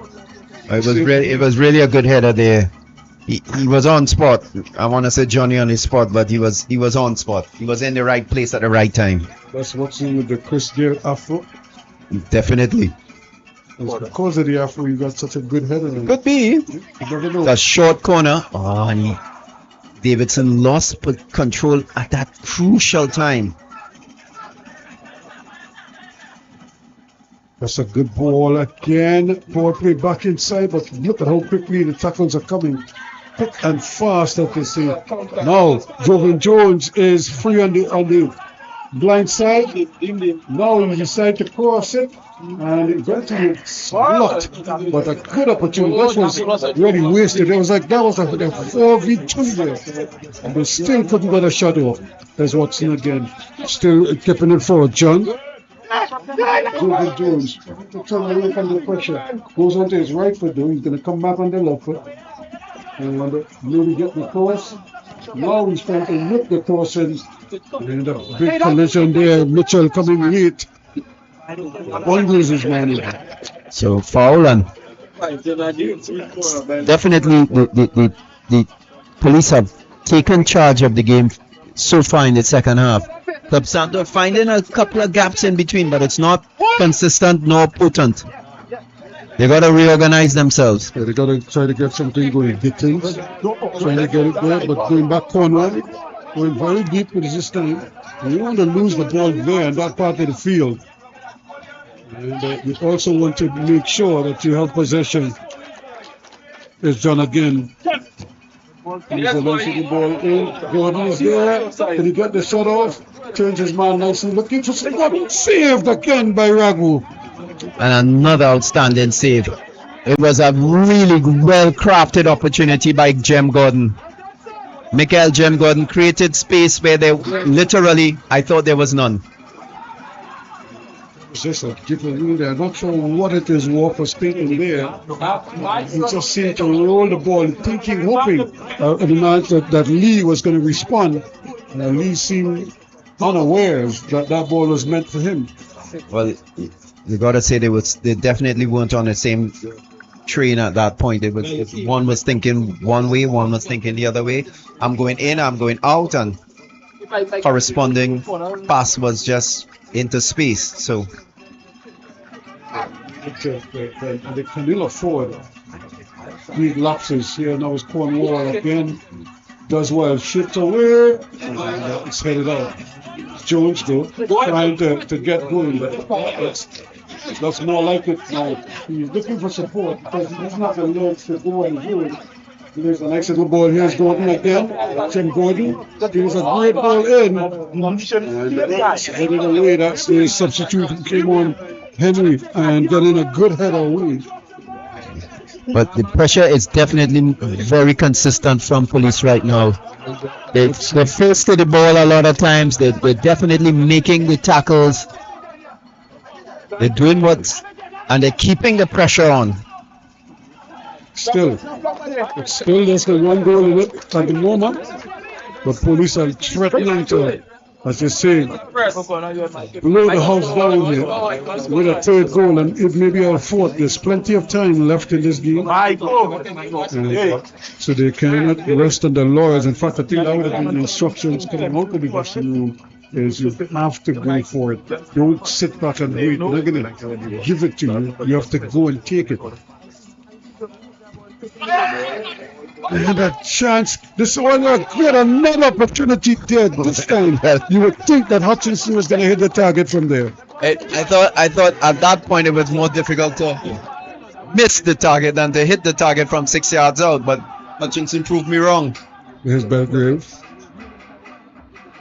Still going.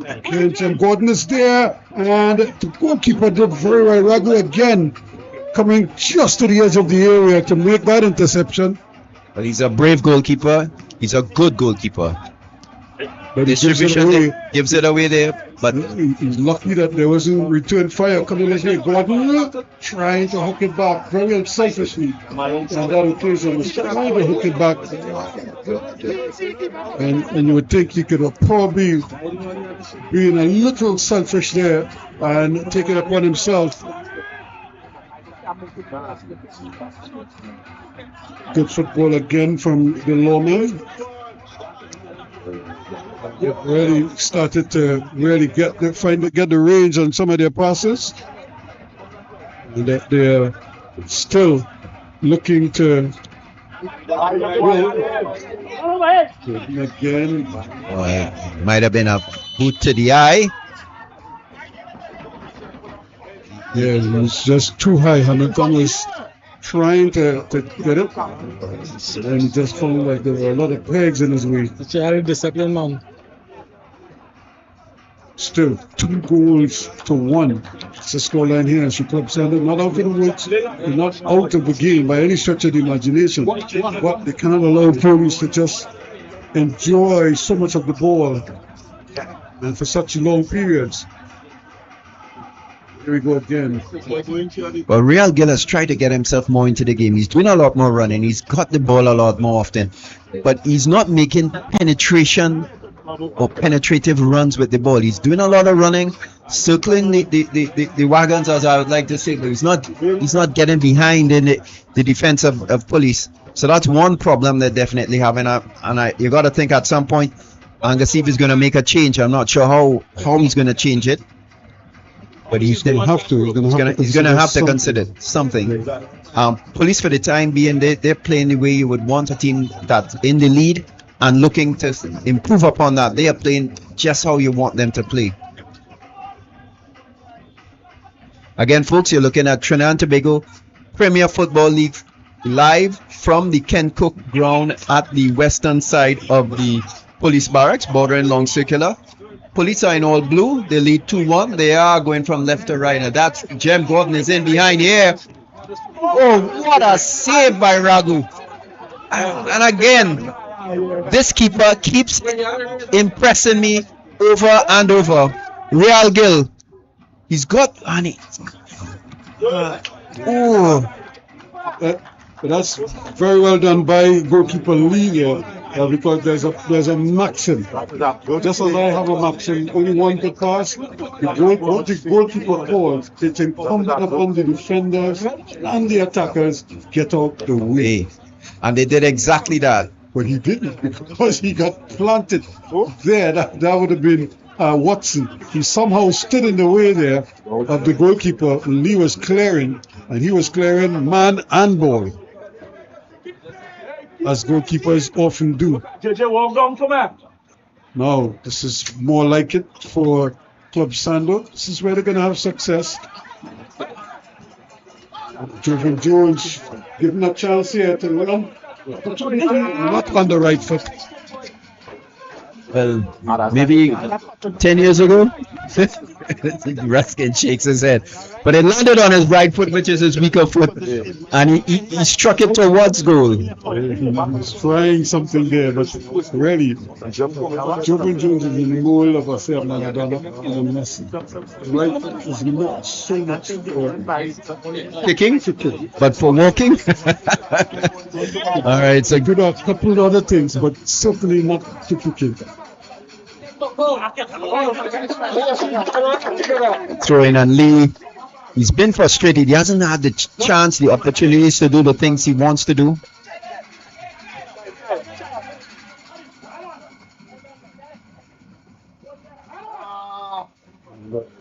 Good mistake here, Belgrade, but again, this one down the right hand side, but Jovan Jones, I don't think has that type of speed.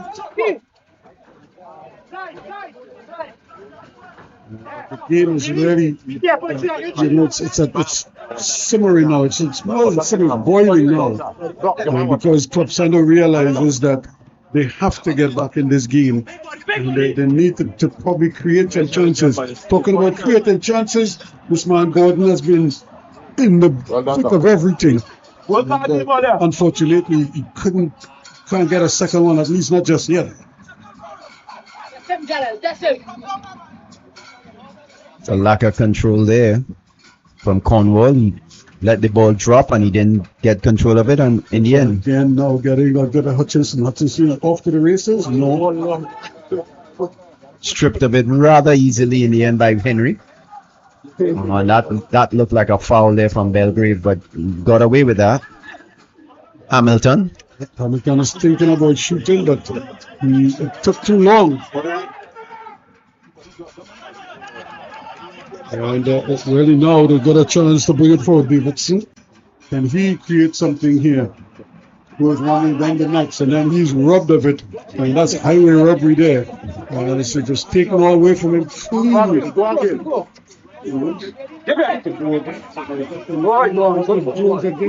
Jovan Jones looking for something. He says that he's going to just try and play it across the goal.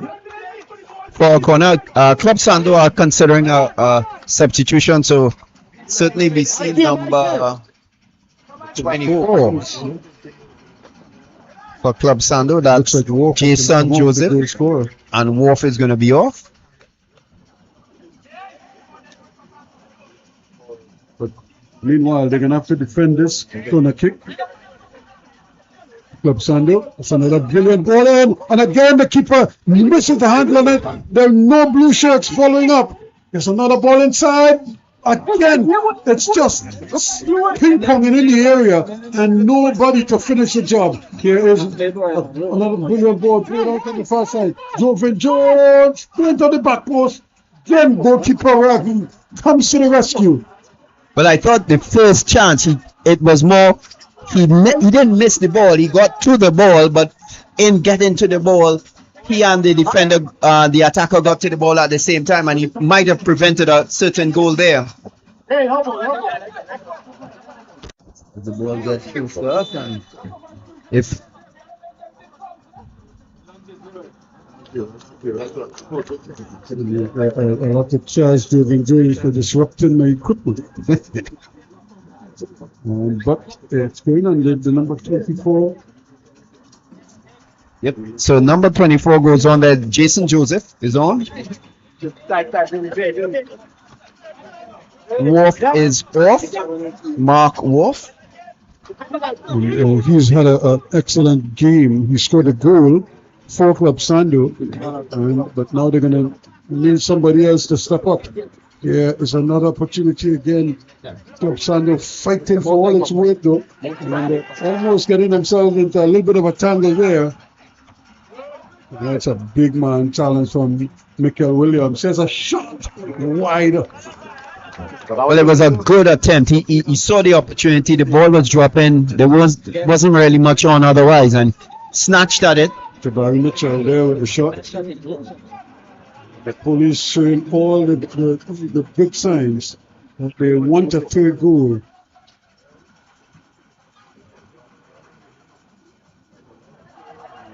So another solid tackle there. Just carried the lead. He never got a chance. He never even saw the man coming with the tackle. Early ball, Belgrave. Here's a ball up. That's not a bad ball actually. And now Joven Jones looking around, almost as if he's playing on a totally different surface than everybody else. And such is the control that he has. Now, another opportunity for police. Can they certainly get this insurance goal that they're looking for? Nothing says the referee. In the end, it comes away with Williams. Oh, and Hamilton just passes the ball back to the opposition, and they gotta be better than that. You put any pressure back on your team. Sion Joseph venturing down. That's Bailey, Simeon Bailey going forward. Bailey. Chance here now. And the ball is one back here. Hudson takes the shot, but it's dropped. But this is Belgrave. Back to Hudson it goes. Police really just getting all the loose balls now. Yeah, they're in total command of the game here. And Club Sando are defending for all their worth. Let it go again. There is an opportunity now for Gill. Can he impact the game? It's a good ball. Opportunity now quickly and trying to get numbers forward here. Davidson helping it out. Spreading it wide. There's a ball played over. And there is Lee. Was it good? Yeah, they're opening up just a bit, but they need to do a lot more of that if they're going to get themselves back in the game. Right now, they're being outclassed, outpaced, outworked by police. And it's going to take a lot more than that. And so been doing a little bit fortuitous there. You can't control it out one, but he gets it back now. Here's the man of the moment, John Gordon. He's a little well. I thought he was trying to tee up his man, but I think he got the colors all around there. Moving straight to Cornwall. Straight to Cornwall. Well, Cornwall isn't getting any support. Guys are running away from him, but not towards him. Somebody, they need to get the numbers sorted out here. They're a little bit thin in attack. Just to try to get buddies. They have buddies behind the ball. But now here is the substitute. Jason Joseph. Yep, getting involved, getting a nice good touch. But Gittins not looking at him. He wants the ball. Gittins is probably just a little bit banged up. Looks winded, he looks banged up.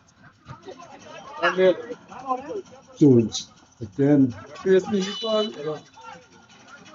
And I think Gittins there definitely smaller in size and trying to make whatever muscle he has work, but it was never going to be. It's not against an old pro like Joven Jones.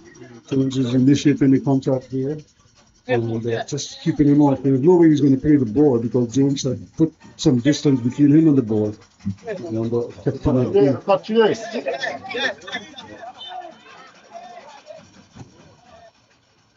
Okay, but we're trying to control it with the chest. Jones looking for something quick. And again, police really just playing keep away now.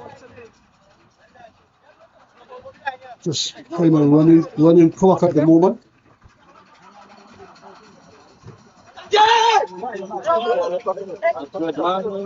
And another ball that came very close. But your own smile commentators were up to the task.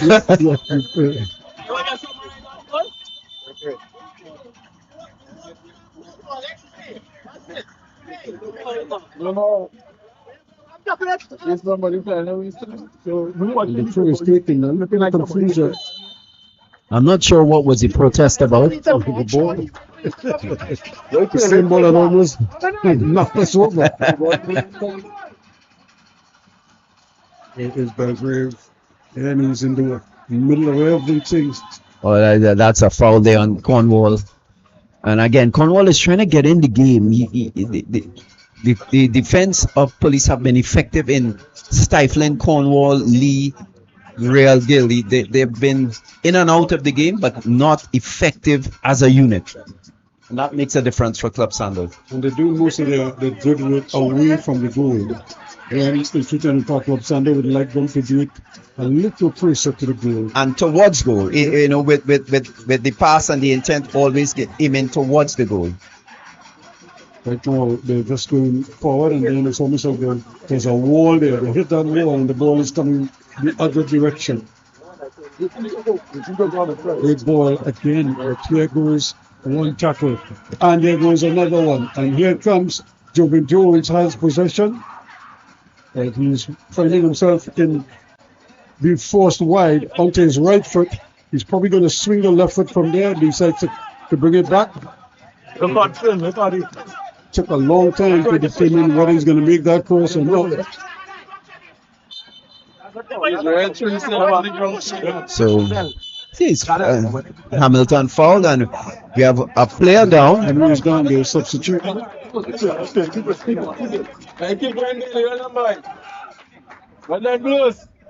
So far, a couple of the players just making sure they and a sort of an impromptu coaching session as they Henry is the receivers brought his troops together in a little huddle.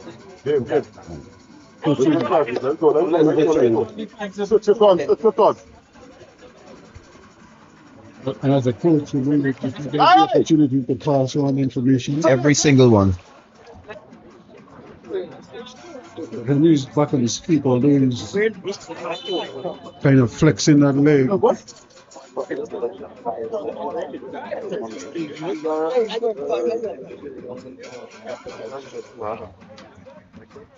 And a real slug in the second half for Club Sando. And Club Sando are preparing a couple of substitutes. I can see Jabari Rodriguez is going to be in his entrance, it looks like. And also trying to see the number of the other player.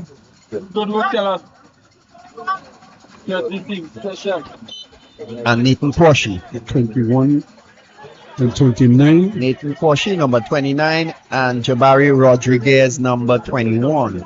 Not sure which players are going to be coming off, but you got to assume that the way that Henry is limping, he might be one of the players being taken off. Yeah, but Henry is a sub for John. And then we also have number 28 from Police. He looks like he's going to be coming on. That's Kellon Williams.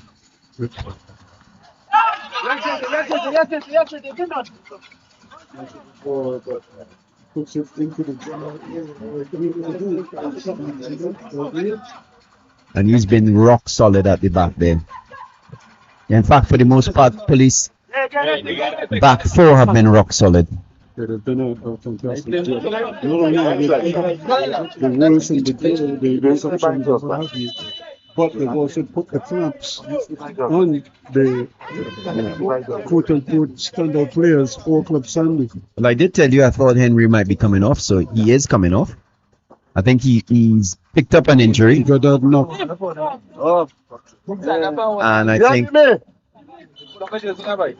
Gittins is coming off. I thought Gittins might come off.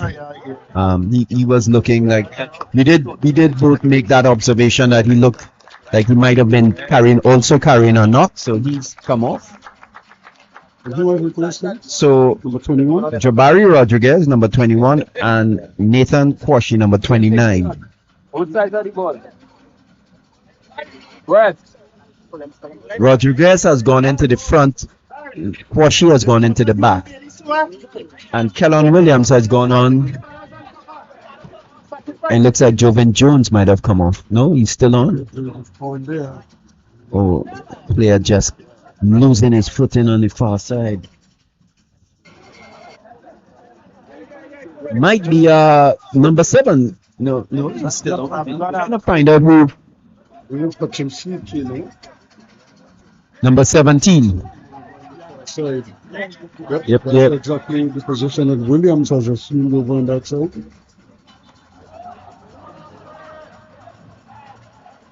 Here's Henry. He's walking back in front of us, and he definitely got a knock.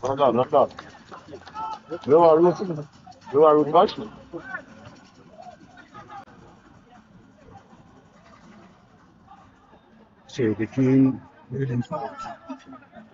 Club Sando needs a spark here. They need something. They need some sort of as you say, a spark or some change in tactics to open up the defense. The defense for Police has gotten better as the game has gone on. They're more in tune, and they've been able to, as you say, keep the Wolves at bay. They've done their job. They've done effectively cutting out passes, blocking the players. Definitely doing a better job. But they need the front runners to put away one or two of the chances, just to ease the tension at the back.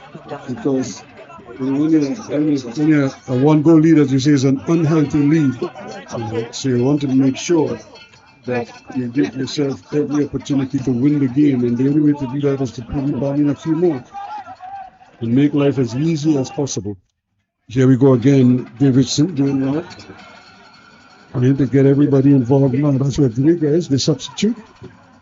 We have another player looking to be substituted here. Yeah, that was not a bad one. It was a blindside run again from the bottom. Almost got hit. This time Joven Jones is coming off. He's run his legs off. The old pro, and Sidney is coming on. Joshua Sidney. And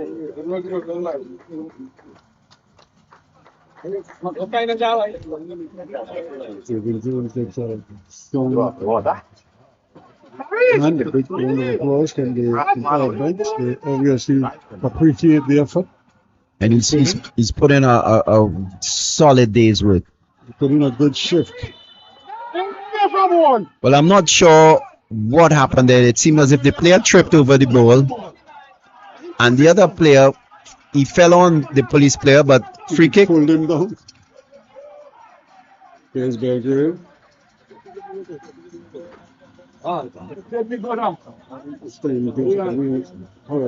Puts in the touch, is really a throw.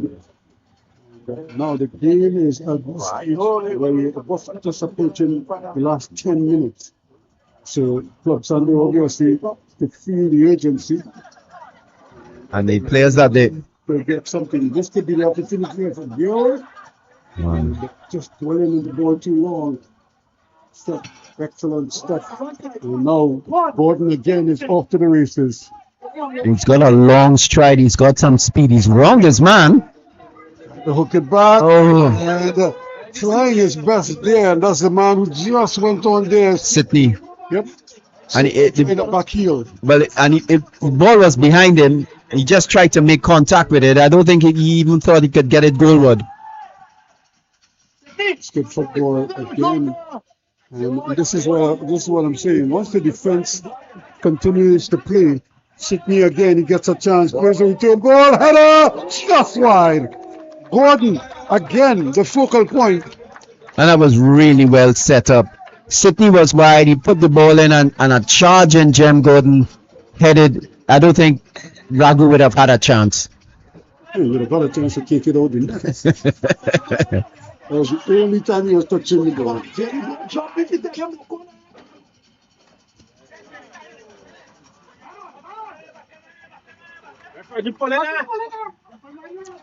Jason Joseph is Gill.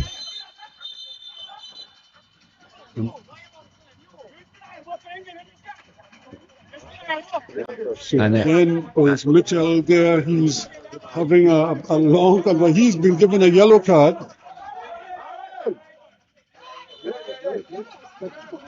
And he is remonstrating quite aggressively with the referee, and I think he needs to check his tone. He might not have liked the decision. He's the captain and he needs to lead by example. And if he's not going to do that, he could find himself on the end of a red card. Well, certainly is. Like I told you, Spurs had 2 players sent off today. So red cards are, yes, Belgrave again in the middle of it all. Just getting enough and taking it over the line. It wasn't sure where the ball had gone. The only thing is it made contact. So 2 more players looking to come on for police. Rajpal, Xavier Rajpal, and Kwesi Allen. Not sure who they're going to take off. This is more like it. And again, coming in at the back post. And no, for a moment there, I thought that, but then again, it's the attacker who seemed to have gotten the last touch on the ball. Well, I'm not quite sure. But the defender was clearly on the wrong side of him. Yeah, and so again, we're not that close to the action, and it might have been that's the way it went. Certainly.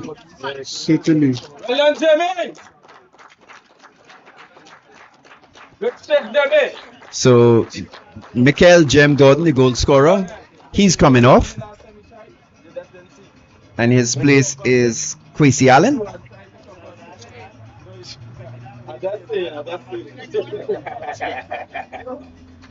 Yeah, he's talk about putting in a shift here. He's had a really good shift. And then Isaiah Hudson is also going to be coming off. And in his place is Xavier Rajpal.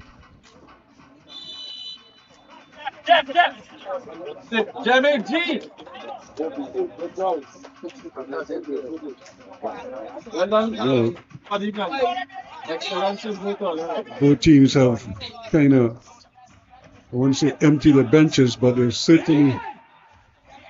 But I wasn't quite. I think he knew he was offside, but the referee decided to play the advantage. But he's brought the ball back and he's produced the card for number 5. That would be Elton John. It was a scissors tackle from behind.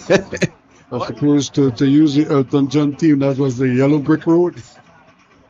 So standing over it's Bailey, Mitchell, and they just looking to use up time right now. Sydney, come on, he's made inroads and his energy has made a difference, and he's not been on the field for more than 10 minutes. Gill plays a brilliant ball, but look who's coming again. Get out the way. The Lee was right there in his big yellow outfit. And another opportunity here now. Scampering for Williams. Plays it back. That should be the goal. He misses. Well. They're off the bench and they can't believe it. He had it on a platter and he couldn't bury it.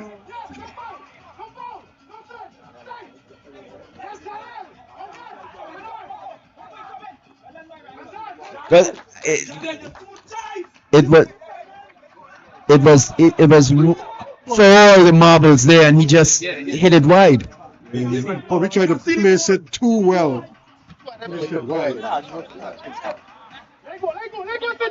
Let go.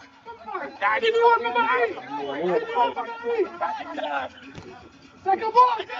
And Belgrave is there doing a good job again. And I think it's you gotta ask yourself tactically, if you keep putting the ball in the area where the strong guy is, you're gonna get the same result. So keep it away from Belgrave if you can. Well, good opportunity here now to turn Lee.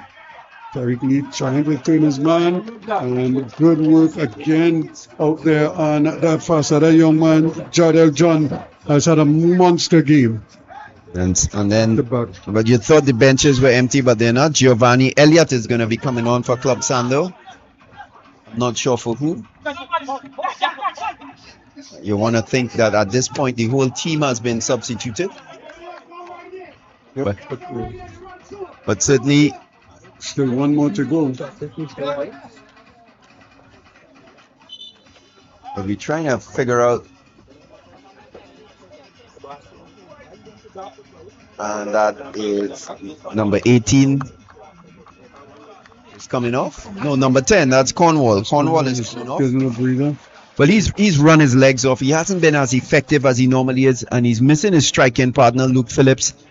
And I think they definitely, Club Sando, I said they're going to be missing the services of Luke Phillips. They've definitely missed him. He was coming in this business, but Giovanni Elliott.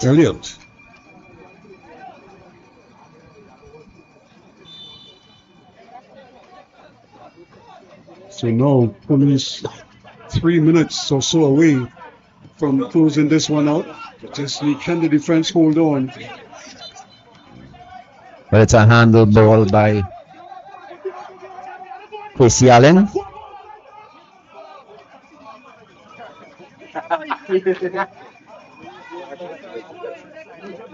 And I'm not just looking at it right now. I'm not seeing Club Sando making those inroads. That is a bad tackle. I think he's lucky to get away without a card there. Yeah, he's just running through his man. So when you're traveling at that speed, anytime the ball moves, it's difficult to move with the ball. Because it then means you have to kind of check and change direction. He just ran right through.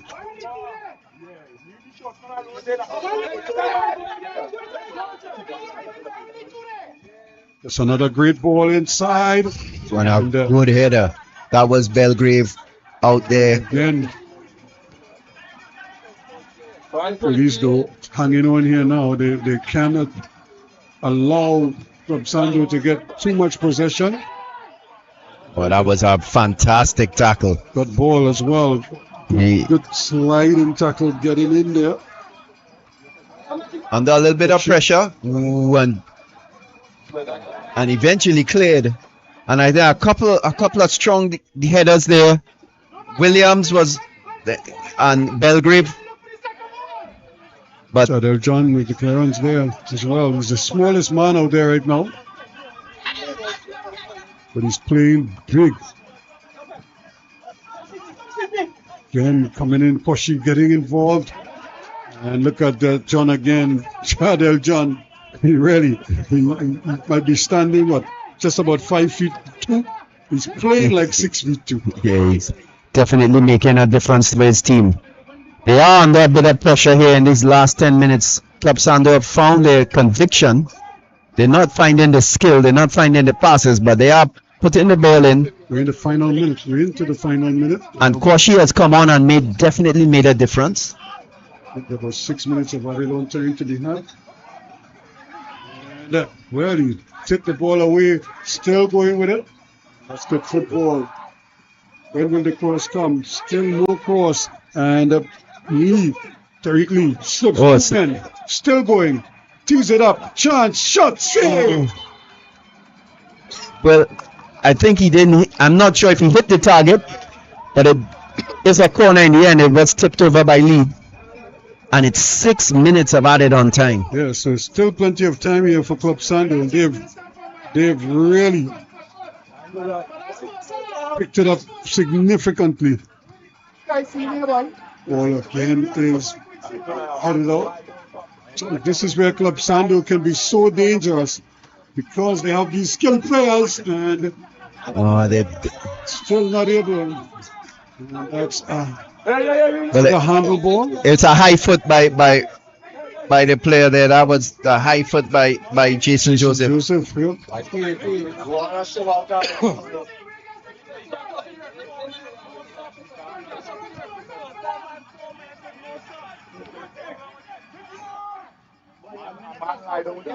It's a big ball. And just again, the ball hit the attacker and seemed to get deflected going in the opposite direction. So here comes Sando once more. They Suddenly- really need a goal here. And Something they're putting in a lot of effort to get a goal. again to the rescue at the back.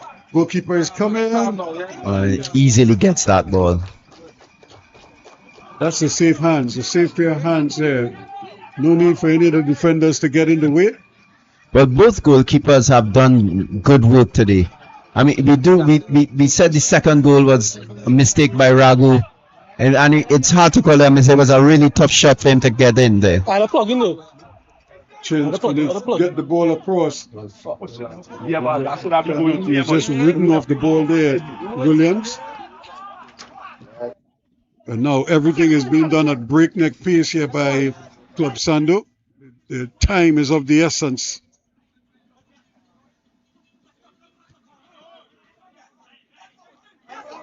Good speed. Lee again shakes one man. And where was this all the time in the game? You're now seeing the urgency and the deliberate play that they needed. And look who's there at the rescue once again. Belgrave to the rescue. He's away to get a toe in. It's about 3 more minutes to go, but they are putting some pressure. And look at the room here. Good penetration. Still no shot. When is the shot going to come? Here it is. Low but wide. Did it take a deflection? It Might have taken a couple of deflections, as a matter of fact. Well, Hamilton with the shot looks like he's cramping up. And at the pace this game ended up being played at, it didn't start off that fast, but it has ended, or it's coming to a conclusion really quickly. They've been playing at breakneck speed, as you say, for the last 10 minutes. Corner now. It is again another header out, but police still with a chance. This could be a jailbreak here now. If he can play the ball, play it, he has to play it. At some point, he's going to have to release it. And when he tries to release it, his man was already in an offside position. Allen had stopped. Bailey went driving straight down the middle, and almost like he had runners on both sides. By the time he opted to play it, Nobody was anywhere that they could get the ball. they obviously were going to be running in an offside position. And he didn't even take a shot with that either. No, they're under pressure. And look at who's coming into the rescue once more. That man Belgrave, he's had a monster game. He isn't as advanced in this second half as he was in the first, but he's doing his job at the back there for police. The lawmen really need Lee again. Certainly coming into his own brilliantly. Again, John is in the way.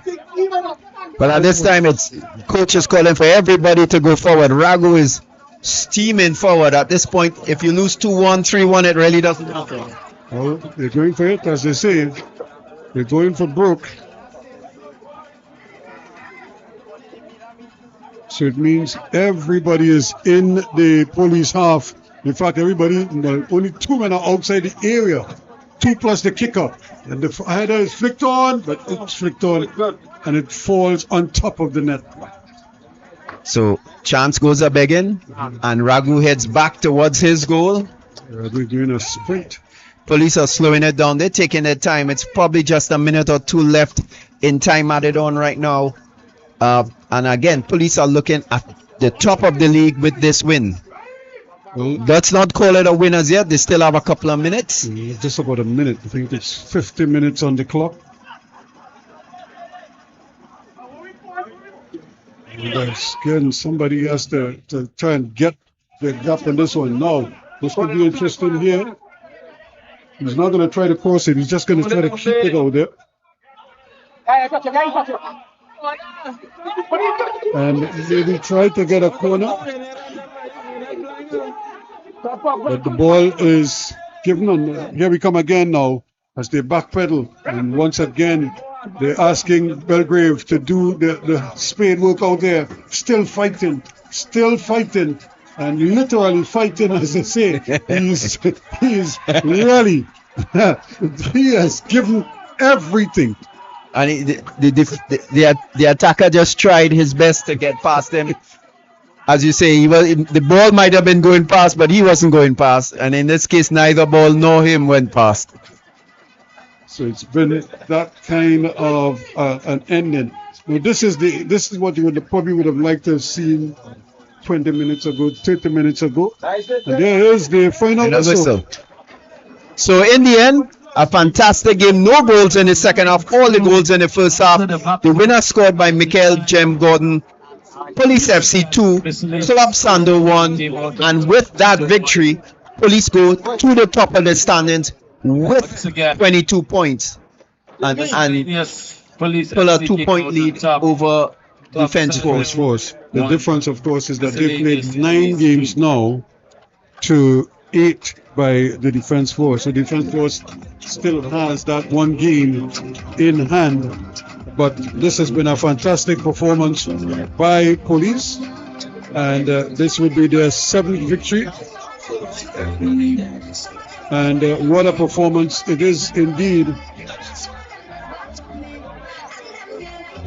So 21 goals for and 10 against. And of course, so they now have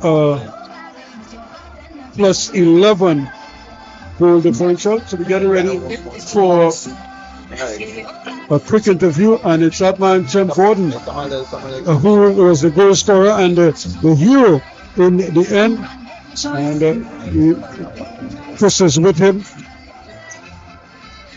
So we had a 2-1 victory in favor of AC Port of Spain, and now we have a 2-1 victory in favor of Police. Chris has a special guest with him. Is that man Jem Gordon? Michael Jem Gordon. Michael Jem Gordon. Why Jem though? Jem is my real name. Jem's the middle name. Right. So you had it there. Jem is the middle name. A poacher's goal. A stinging shot that ended up being rebounded, and you just happened to your striker's instinct. You were there on the spot. Tell us about it. No matter however it reaching in back in, and could be left foot, right foot, head, body. Once it reaching in back in, I elated for the goal. No matter what it is. A couple of opportunities in the second half for Police. You all didn't take them, but you all looked like the better team throughout the last 45 minutes. And that comes straight from the training ground. The vibes leading up to the game was, as I tell you, on a million. Everybody playing for each other. The vibes, everybody happy, everybody smiling. Yeah. We were great, but it was unfortunate for we not to score a goal in the second half. But still, the team working hard and looking to stay on top of the league this season. You all, with this win, you all go to the top of the league with 22 points. But one of the things I found is how good you all are defensively. I saw Belgrave, I saw Williams back there. Tell me about those defenders. I mean, you wouldn't like to play against those guys. Nah, imagine how tough he has been training. They're like bullies, but everyone is solid in the back. We have composure from Matty and Watson. We have leadership from Michael Williams and the experience from Elijah Belgrave. So everybody to have a balance around the defense, a balance around the team. And we're just happy to have them on our team. Joven Jones did a lot of running. You were knocking with him all the time. Tell me about Joven's experience. What does he bring to the team? Well, I started off playing football in the connection with Joven, so I accustomed to him. I know the player he is, I know the quality he brings. So just to play off him and know the things he will do and know how he'll move. So it's just to support him. But again, he is one of the best to ever play in Trinidad and Tobago colours, and you see it game in, game out. He is quality. Michael, congratulations on your victory, congratulations on your goal, and thank you. And I'm wishing you best of luck going forward. Thank you very much, man. I appreciate it. All right. Michael Jem Gordon, and of course, you're live here. I just want to say, Police won the game 2-1. And let me come across. Police won the game 2-1. They go to the top of the table with 22 points and fairly much a superior goal difference to Defence Force, who have a game in hand. So we're going to look at that next week. Of course, as getting closer, they might have a midweek game. I want to thank our producer Ian Wason and our staff and our cameraman and everybody that's here. I want to thank Ruskin Mark, my co-host. So from all of us here at the Ken Cook Ground, it's thank you very much and goodbye. See you tomorrow.